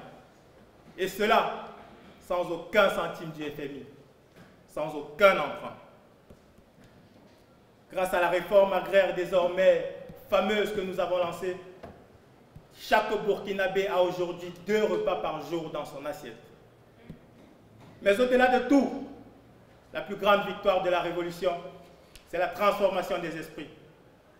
L'éducation des masses et l'éveil collectif des consciences a permis de rompre avec nos mentalités de mendiants assistés. Parce qu'il se sait aujourd'hui désormais capable de transformer sa réalité, le Burkinabé se veut désormais digne d'appartenir à une nation dont le nom est pour lui à la fois une fierté et une responsabilité. Malheureusement, comme toute évolution, notre révolution a vu se glisser dans ses rangs des opportunistes, des charlatans aigris, égoïstes et avides de pouvoir. Ces renégats et ces faux amis de la révolution sont en réalité des valets locaux de l'ennemi impérialiste avec qui ils n'hésitent pas à pactiser pour spolier leur propre peuple. Cette fausseté et cette hypocrisie des traîtres de notre pays a aujourd'hui un visage, celui de Blaise Compaoré.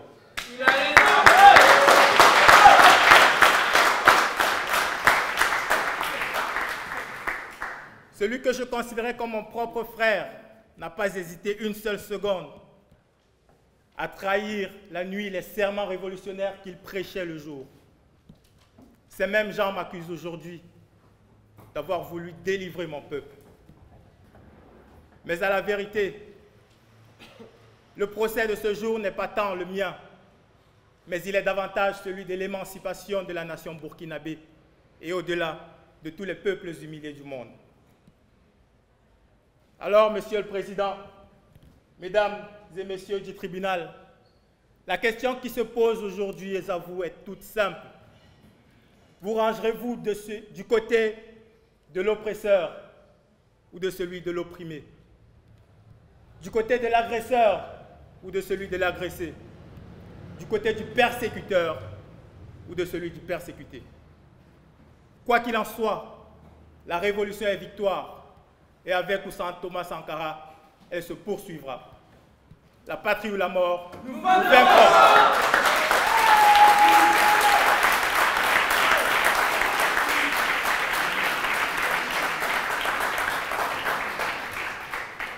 Monsieur le procureur, voulez-vous poser une question à l'accusé? Je le veux bien, Monsieur le Président, merci beaucoup. Vous avez, au début de votre plaidoirie, évoqué à plusieurs reprises la notion de sacrifice. En effet, vous avez sacrifié, mais vous avez sacrifié votre peuple pour réaliser d'autres choses.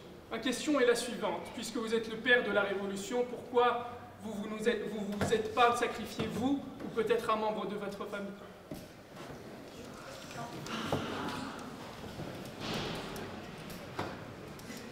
Monsieur le procureur, permettez-moi de vous faire quelques clarifications. Le sacrifice, celui que la Révolution incarne, se manifeste par le travail, par l'abnégation, par le courage. Nous n'avons jamais hésité, partout où il le fallait, à défendre les positions du peuple burkinabé, même face à nos ennemis et toute puissance impérialiste. C'est cela le sacrifice, et c'est cela la révolution. Bravo!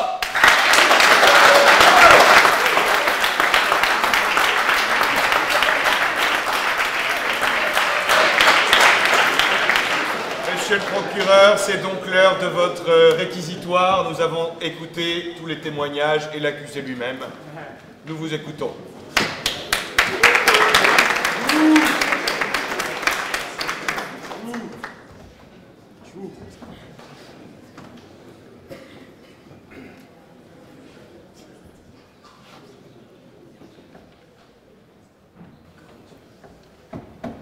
Papa, tu es passé à côté d'un enfant incroyable.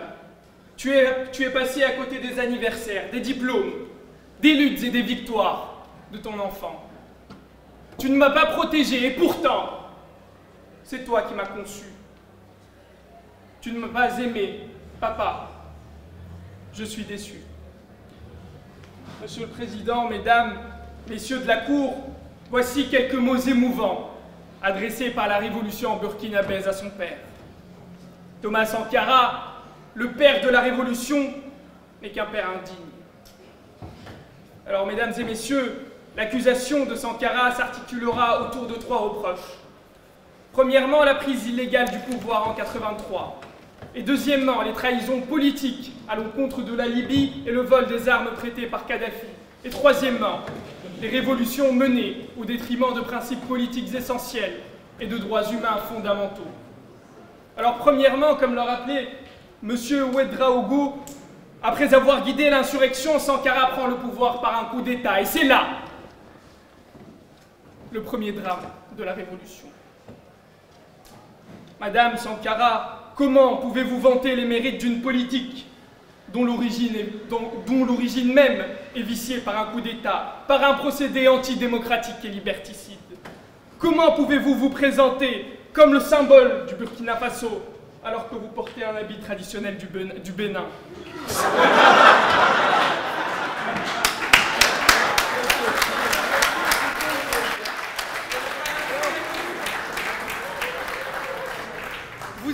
Vous avez senti chez l'accusation l'odeur de la peur.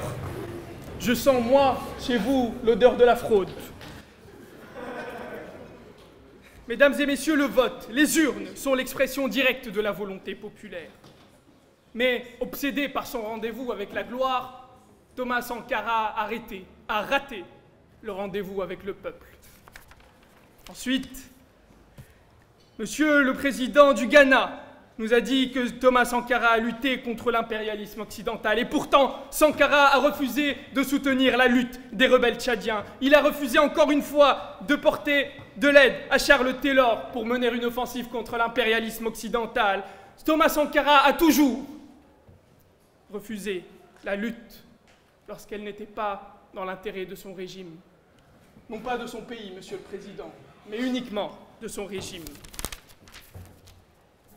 Et à défaut de se démarquer par son courage, Sankara s'illustre par sa traîtrise, lorsqu'une fois encore, après avoir promis à Kadhafi de créer la Ligue islamique, il s'est emparé des armes sans honorer sa parole. Enfin, et cela a été rappelé par M. Foccart et M. Compaoré, Sankara n'a jamais garanti un avenir stable à son pays, parce qu'il n'a fait que choquer, que provoquer, qu'insulter des pays, et des pays puissants.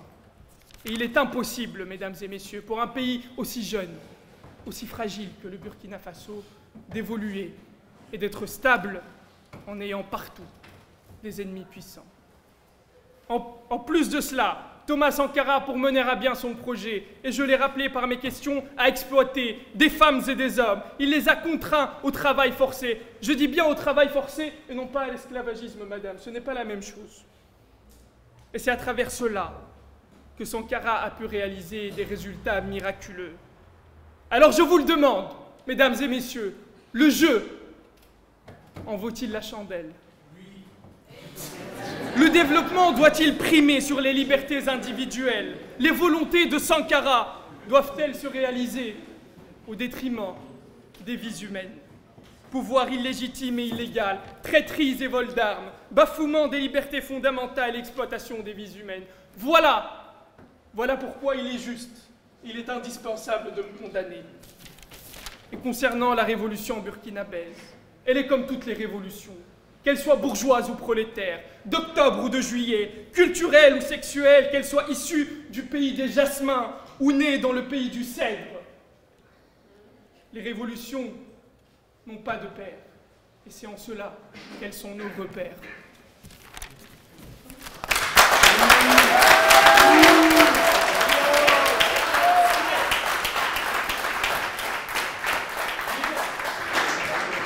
Maître, c'est à votre tour. Nous écoutons votre plaidoirie.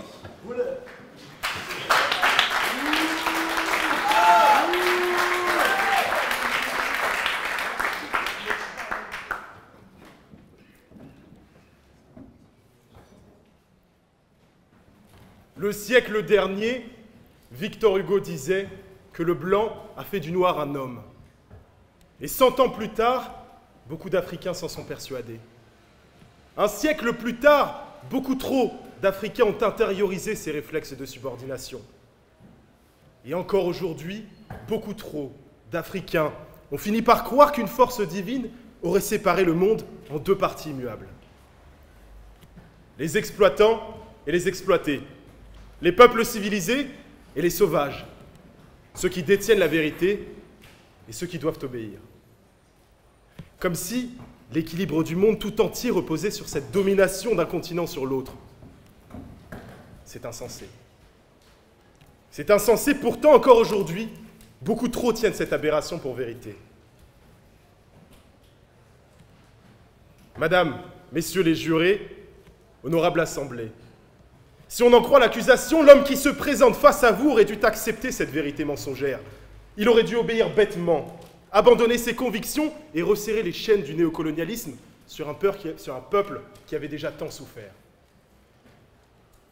Ce choix d'accepter la mainmise des pays occidentaux, c'est le choix du président de la Côte d'Ivoire, M. Félix Houphouët-Boigny. Même s'il refuse de l'admettre, il a choisi la France-Afrique, ou plutôt la France tout court.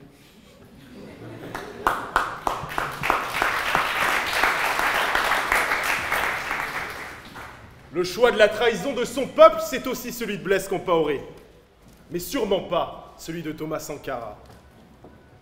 Car Thomas Sankara, vous l'aurez compris, n'est pas un homme, un mari ou un dirigeant comme les autres. Il est à l'image de son peuple, Burkina Faso, et il honore fièrement ce nom. Au-delà de l'homme, Thomas Sankara, c'est surtout une idée. C'est un rêve qu'il a réalisé en 5 ans. Cette révolution qu'il a menée en 5 ans, c'était l'espoir de l'éveil d'un continent tout entier. C'est un feu qui se répand au-delà de ces frontières, porté par une jeunesse ambitieuse et ivre de liberté. Seulement cette liberté, La liberté déplaît à ceux qui exploitent la souffrance des peuples. Et ces hommes, avides de pouvoir et de domination, ce sont eux, les bourreaux des peuples qui aujourd'hui traduisent Thomas Sankara en justice. Et ces bourreaux ont choisi comme visage de l'accusation un homme lâche, incapable de confronter son ami de toujours, son frère. Alors, lorsque j'entends l'accusation, lorsque j'entends Jean-Baptiste Ouédraogo ressentir plus de préoccupation pour la mort de Français que pour la vie de ses citoyens, je pense que vos intérêts sont limpides. Lorsque j'entends M. Houphouët-Boigny prôner l'importance de la relation avec la métropole, je pense que je me dois de vous remercier.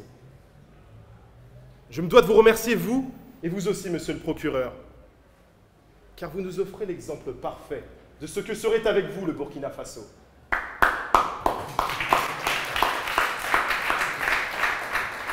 Au Burkina Faso et en Afrique, les Jacques Foccart se démultiplieront et continueront à imposer l'agenda des nations impérialistes occidentales. Les Houphouët-Boigny, les Blaise Compaoré et tous ces dirigeants africains tueurs d'espoir continueront à marchander la souffrance de leur peuple contre un confort personnel. Alors que ce peuple souverain a prouvé en 5 ans qu'il avait les ressources, le courage et l'intégrité nécessaires pour bâtir un Burkina Faso meilleur, une Afrique meilleure.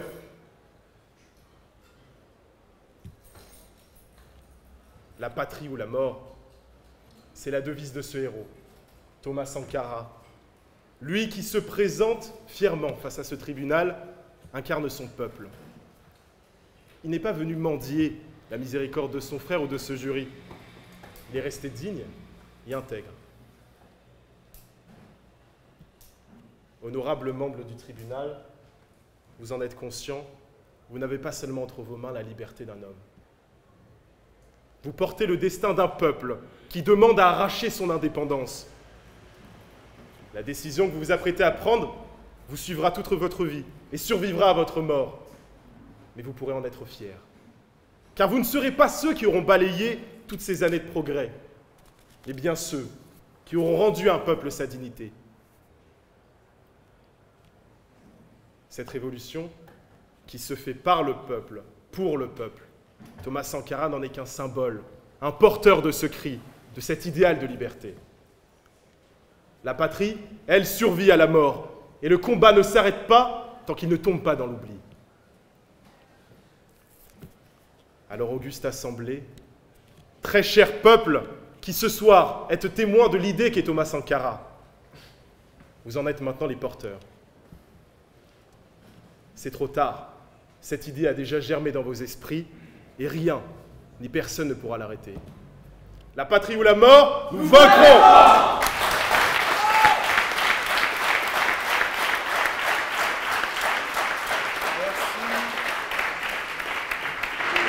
Merci pour cette plaidoirie. Le jury est donc invité à se retirer pour délibérer. Et en attendant, j'appelle à la barre notre invité d'honneur, biographe de Thomas Sankara.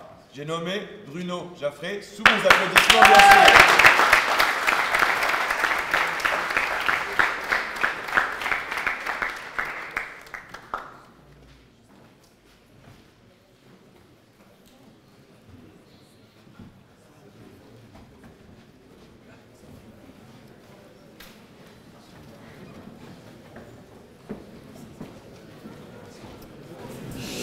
Bonjour à tous.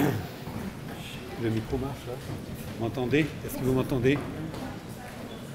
Non, c'est pas un micro, c'est pour ah, il faut que je parle fort alors. Parler à haute et intelligible voix. Bien. Eh bien, je suis assez ému de la qualité de ce que j'ai entendu. Évidemment, il y a quelques erreurs. Mais je vois que tous ces étudiants ont vraiment travaillé pour rédiger leur texte et que, grossièrement, on a quand même une bonne explication de ce qui s'est passé, du déroulement des événements, des acteurs de ce moment historique, etc. Donc, je ne sais pas trop quoi vous dire d'autres. Je suis impressionné aussi par le monde qui est ici, ce qui prouve que Thomas Sankara intéresse du monde. Il est encore assez peu connu et je pense que cette séance va beaucoup participer à vous le faire connaître un peu mieux et j'espère à ce que vous continuiez à vous documenter sur cette révolution et sur la vie de cet homme. Sachez qu'il faut se méfier de tous ceux qui se promènent sur les réseaux sociaux, en particulier les chiffres, qui sont souvent approximatifs ou grossis. Ce que j'espère de tout cœur, c'est qu'on aura, au moins sur les questions économiques, très bientôt, un travail sérieux qui prendra les séries économiques que l'on peut trouver au Burkina et qui en fera un bilan conséquent, global, au moins du point de vue des questions économiques, parce qu'en fait, sachez que ce bilan, malgré que beaucoup de gens se réclament de Thomas Sankara, ce bilan n'existe toujours pas. J'ai bon espoir que l'association Free Afrique, qui est un centre de recherche indépendant au Burkina Faso, va faire ce travail et nous le rendre disponible très bientôt. Voilà, donc je n'ai pas d'autres choses à dire, je pense qu'on a un peu de temps, donc je vais aller prendre mon stylo et un papier, et si vous voulez poser des questions, je suis à votre disposition. Alors, nous allons procéder à un moment, une tradition maintenant à la Fédération francophone de débat dans les événements, c'est que vous allez devoir vous aussi prendre la parole, vous pouvez la prendre, vous pouvez poser des questions. Qui veut poser la première question? Qui veut intervenir? Vous devez évidemment, si vous voulez poser cette question, venir la poser ici pour qu'elle puisse être enregistrée au micro. Généralement, il faut toujours qu'il y ait un premier ou une première courageuse qui vienne et ensuite, ça se fait tout seul. Y a-t-il quelqu'un? Eh bien, le président du Ghana a une question, du coup. Non, il y a une... Tout au fond?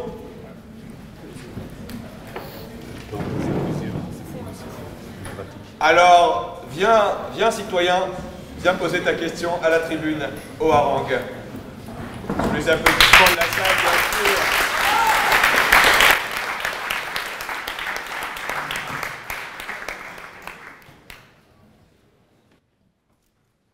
Tu peux monter à la tribune.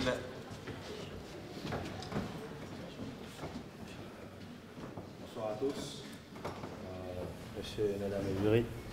Et moi, ma question s'adresse à l'accusation. Et ivoirien d'origine, j'ai entendu le témoignage ou le plaidoyer de monsieur Félix Houphouët-Boigny, mon président. Et je suis très flatté de savoir qu'il est fier de ses relations avec la métropole que ses relations avec ses propres frères de la sous-région. Et donc, je pose la question.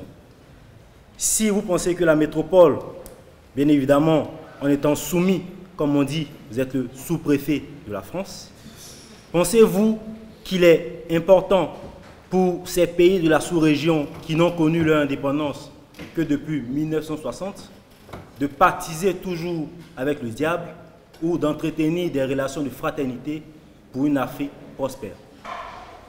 Telle était ma question.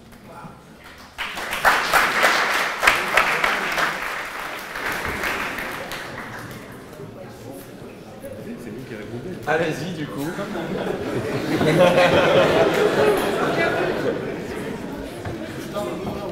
Ça, c'est dit comme... Oui, mais allez-y, oui. Ouais.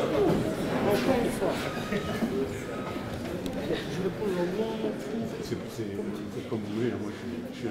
La réponse peut être à la fois celle d'Houphouët-Boigny ou peut être la réponse de celui qui a interprété Houphouët-Boigny et qui explique. Voyez-vous, il ne faut pas confondre les intentions, c'est-à-dire ce qu'on pense que les mesures vont donner et leurs effets dans la réalité. Voyez-vous, ce monde est régi essentiellement par des rapports de force qu'il convient de comprendre pour les manier et s'en démêler. Les protagonistes tels que Thomas Sankara étaient des gens qui pensaient que l'énergie, la fougue pouvaient tout faire. Je suis moi-même un rebelle qui s'est assagi. j'ai compris qu'il existait d'autres moyens d'atteindre ces buts, des moyens plus calmes, plus mesurés. Et c'est ce que j'ai choisi de faire. N'en déplaise à certains qui me considèrent comme un sous-préfet de la France. Pour autant, on n'a pas connu 4 ou 5 coups d'État en Côte d'Ivoire, avant ma mort.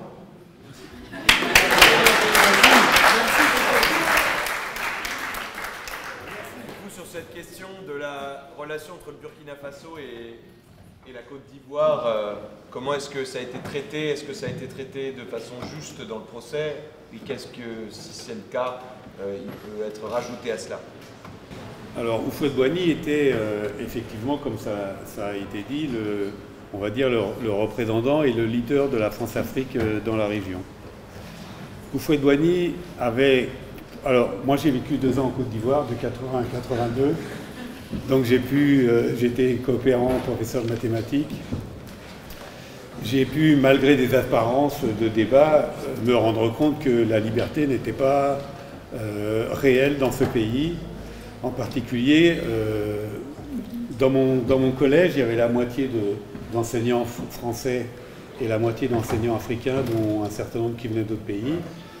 Et j'ai mis beaucoup de temps, en fait, à pouvoir avoir des discussions avec des enseignants ivoiriens sur la réalité de ce qu'il y avait dans ce pays. Et même, ils nous prenaient presque souvent tous comme des espions au service de la France. Et on nous disait même que nous, les jeunes coopérants, c'était la coopération militaire qui n'existe plus, volontaire de service national. On n'arrêtait pas de nous dire que parmi nous, il y en avait qui nous surveillaient pour voir ce qu'on faisait. Plus généralement, Houphouët-Boigny avait l'habitude, en fait, d'acheter... il y avait beaucoup d'opposants ivoiriens en France qui venaient, qui faisaient leurs études, comme Laurent Gbagbo, qui est devenu un dirigeant de l'opposition. Et il avait pour l'habitude de les faire revenir dans son bureau et simplement de leur proposer de l'argent sous réserve, et un poste comme ministre, sous réserve qu'ils arrêtaient de faire l'opposition. C'est un peu comme ça qu'il gérait son pays. C'était un peu un pays une gérontocratie, comme on dit. Donc il considérait un peu tout le monde comme ses enfants. Et il a essayé de considérer Thomas Sankara comme son fils, ce qui n'a pas réussi. Il y a des anecdotes qui circulent. Évidemment, il a essayé d'acheter Thomas Sankara avec de l'argent. Il a offert des millions. Thomas Sankara avait un cousin qui était prêtre et qui a dû faire une cérémonie, je ne sais pas comment ça s'appelle, pour rentrer dans les ordres. Il a offert de l'argent à ce jeune prêtre qu'il a immédiatement donné à la présidence. Et lui-même, certains de ses collaborateurs ont raconté qu'un jour, il est sorti du bureau de Houphouët-Boigny avec une valise pleine de millions. Il a montré à ses collaborateurs, il leur a dit, voilà, vous voyez, Houphouët-Boigny a essayé de m'acheter, nous prenons cet argent et nous allons le mettre dans la caisse de l'État. Voilà quelques anecdotes sur... Alors maintenant, Houphouët-Boigny était présenté évidemment comme le modèle de la démocratie dans toute la région. Or, il y avait un parti unique et on a appris après la mort de Houphouët-Boigny que, je ne sais pas si elle était courante, mais qu'on torturait aussi dans les geôles de la Côte d'Ivoire et que lui-même, Houphouët-Boigny, avait procédé à l'assassinat de ceux qui étaient les plus progressistes. Je me rappelle d'un nom, c'est Jean-Baptiste Moquet, je crois, quelque chose comme ça. Voilà un peu, donc c'est un régime et qui avait au point de vue économique un double rôle, on appelle ça une économie intermédiaire. C'était un pays qui déversait sa production dans tous les pays de la région, puisque c'était un des seuls pays qui était industrialisé, donc il bénéficiait ainsi de sa position économique, et en même temps il importait énormément de denrées de la France. Voilà quelques mots. Houphouët-Boigny est aussi, et ça ce sont des choses paradoxales qui sont mal connues, Houphouët-Boigny est impliqué dans la guerre au Libéria parce que Samuel Doe avait tué un de ses amis. C'est des choses qui sont mal connues, mais les troupes de Blaise Compaoré est intervenu aux côtés de Charles Taylor. Un rappel rapide, Charles Taylor est quelqu'un qui s'est présenté au Burkina en se présentant comme un chef révolutionnaire.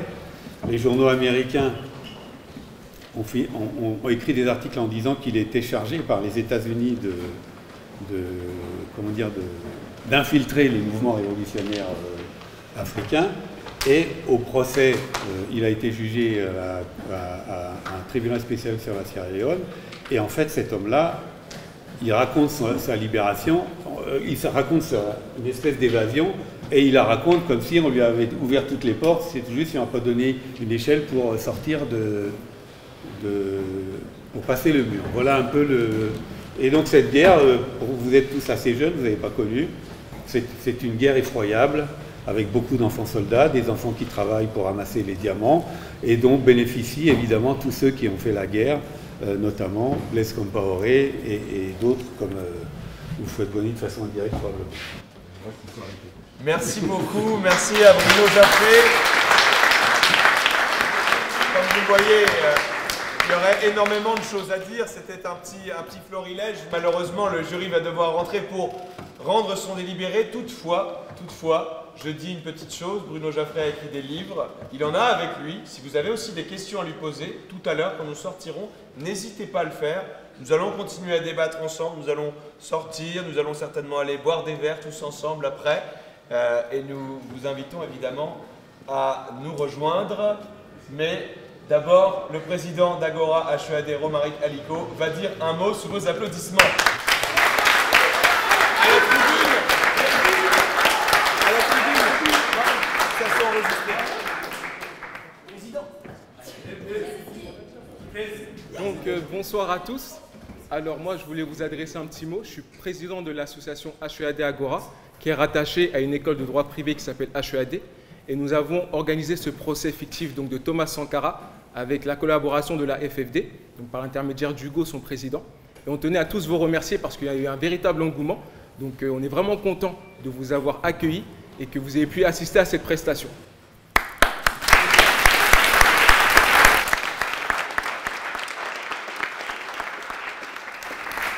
Dans le même temps, je souhaite également que vous puissiez applaudir l'ensemble des protagonistes, que ce soit à charge ou à décharge de Thomas Sankara, qui ont fait un travail monumental.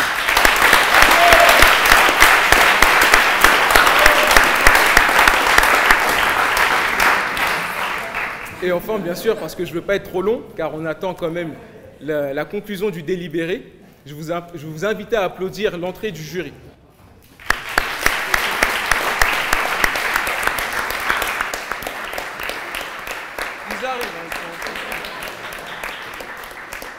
La patrie ou la mort? Dans 30 secondes. Ah, j'ai encore un peu de temps alors. Là, je vais dire un mot aussi, du coup, je vous invite à rejoindre aussi donc, les associations de la Fédération francophone de débat, que ce soit Agora HEAD, que ce soit les associations qui sont dans vos universités.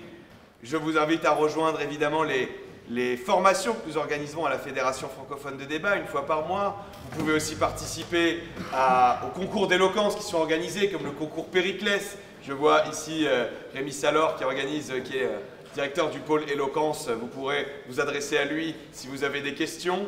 Enfin, n'hésitez pas. Le credo de la FFD, des associations de la FFD comme Agora HEAD, c'est justement on ne naît pas orateur, on le devient. Et on le devient aussi en participant à ces procès. Toutes les personnes que vous voyez ici sont des personnes qui ont participé à des événements de la fédération ou à des événements des associations d'éloquence, d'art oratoire. Ils se sont entraînés avant d'en arriver au niveau où ils en sont à l'heure actuelle. Et c'est pour ça, enfin en tout cas à mon humble avis, je trouve qu'ils ont été excellents, qu'on peut les applaudir à nouveau.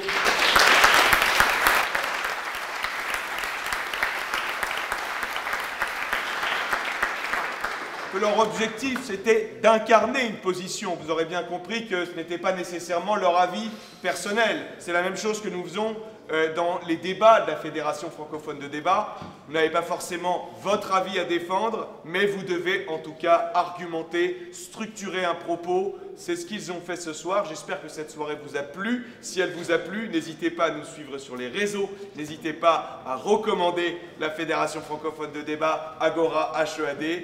Et merci à vous pour votre présence.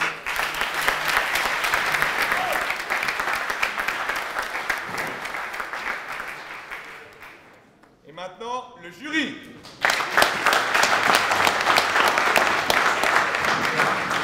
Alors, si le jury peut venir pour parler au pupitre. pour qu'on le voie davantage et surtout qu'on puisse enregistrer son verdict. Venez, chers amis, membres du jury, n'hésitez pas à monter sur scène. C'est aussi votre moment. L'heure fatidique arrive et c'est maître Seydiba qui va annoncer le verdict. Alors bonjour à tous, bonjour à toutes. Je tiens à vous dire déjà, je n'ai absolument pas été élu président de ce jury, mais comme c'est le thème de la soirée, je me suis autoproclamé président à vie de ce jury. Donc on m'a dit que le temps nous faisait la guerre, donc très rapidement je vais faire un retour général sur ce procès. Alors déjà un petit mot pour les personnes qui nous regarderont peut-être dans 200 ans, 300 ans, les futurs thésards en histoire du Burkina Faso. Alors c'est pas vrai, voilà. C'est une fiction, voilà, avoir Jacques Faucard qui susurre des mots délicats, des mots d'amour à l'oreille de Kadhafi, ça n'est pas arrivé. C'est assez éloigné de la réalité. Alors on a vu des choses assez intéressantes. On a vu un procureur de la République qui commence son réquisitoire en disant « papa ». Alors là, moi, le jour où au tribunal je vois ça, je me lève et j'applaudis. Donc également, on a pu voir des choses très intéressantes du côté de la défense qui qualifie de manière très améliorative les trois présidents qu'on a pu écouter aujourd'hui de gérants de région. Alors, je tiens à lui rappeler, car il a été mon étudiant en droit, il le sait, le dirigeant, en tout cas celui qui préside la région, le préfet, a, lui, du pouvoir. Ce qui n'est pas le cas des assistants du secrétaire, du sous-préfet, qui étaient ici du côté des présidents. Également, voilà, on a vu des choses très intéressantes. On a vu un Jacques Faucard bien plus chevelu que dans mes souvenirs prendre la parole de manière très éloquente.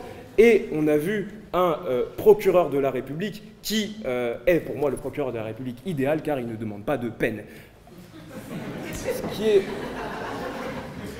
Ce qui lui vaut ma préférence pour ce soir. Alors, on va annoncer les prix pour ce soir. En tout cas, nous avons vu que des brillantes oratrices et des brillants orateurs qui, en tout cas, si je dois parler du côté de la défense, le jour où j'ai des témoins qui sont aussi éloquents et qui plaident aussi bien que ça, moi je prends juste les honoraires et je ne dis rien du tout. Voilà. Ils ont été absolument excellents, même du côté de l'accusation. On a vu voilà, des présidents qui n'ont absolument pas cette verve-là en réalité. Voilà, Houphouët-Boigny n'est pas non plus un excellent orateur. Là, ici, on a eu un Houphouët-Boigny absolument excellent. On a eu un Jacques Faucard qui a l'habitude d'être plutôt celui qui est discret, c'est-à-dire qu'on ne l'entend pas énormément, Jacques Faucard. Il passe dans les couloirs, il est à l'arrière des photos, mais ce n'est pas un homme de grand discours. Là, on a vu un Jacques Faucard, homme de grand discours. On a vu des femmes très éloquentes qui étaient excellentes ici également. Donc, je tiens à ce qu'on les applaudisse tous ce soir.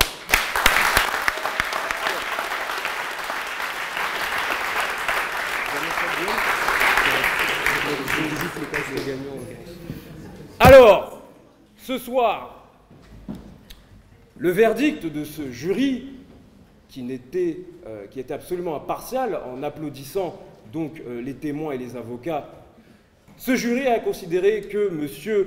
Thomas Sankara, l'accusé, veuillez vous avancer ici aujourd'hui. Monsieur, le jury, après en avoir délibéré, a considéré que vous étiez innocent de toutes les charges.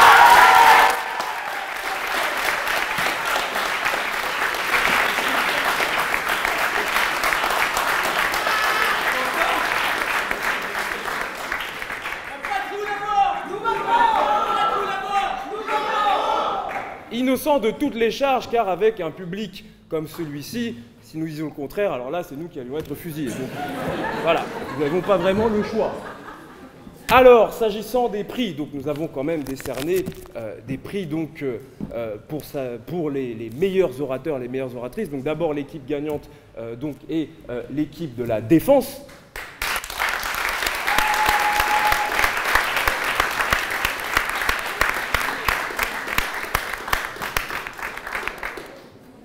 Et nous avons désigné en tant que meilleur orateur, meilleure oratrice, Monsieur Fidel Castro.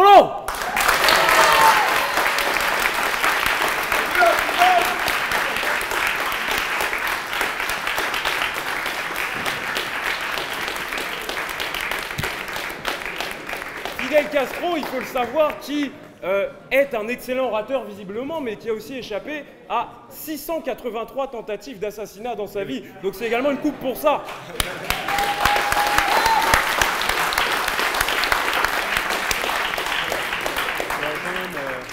Il ne nous reste plus qu'à applaudir Fidel et Thomas.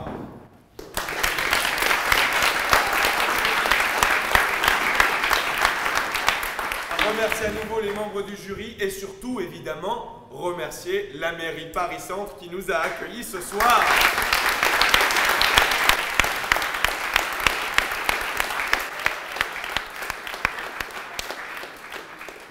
Et nous conclurons par le mot d'ordre que nous partageons tous maintenant. Ne n'est pas orateur. On le deviendra.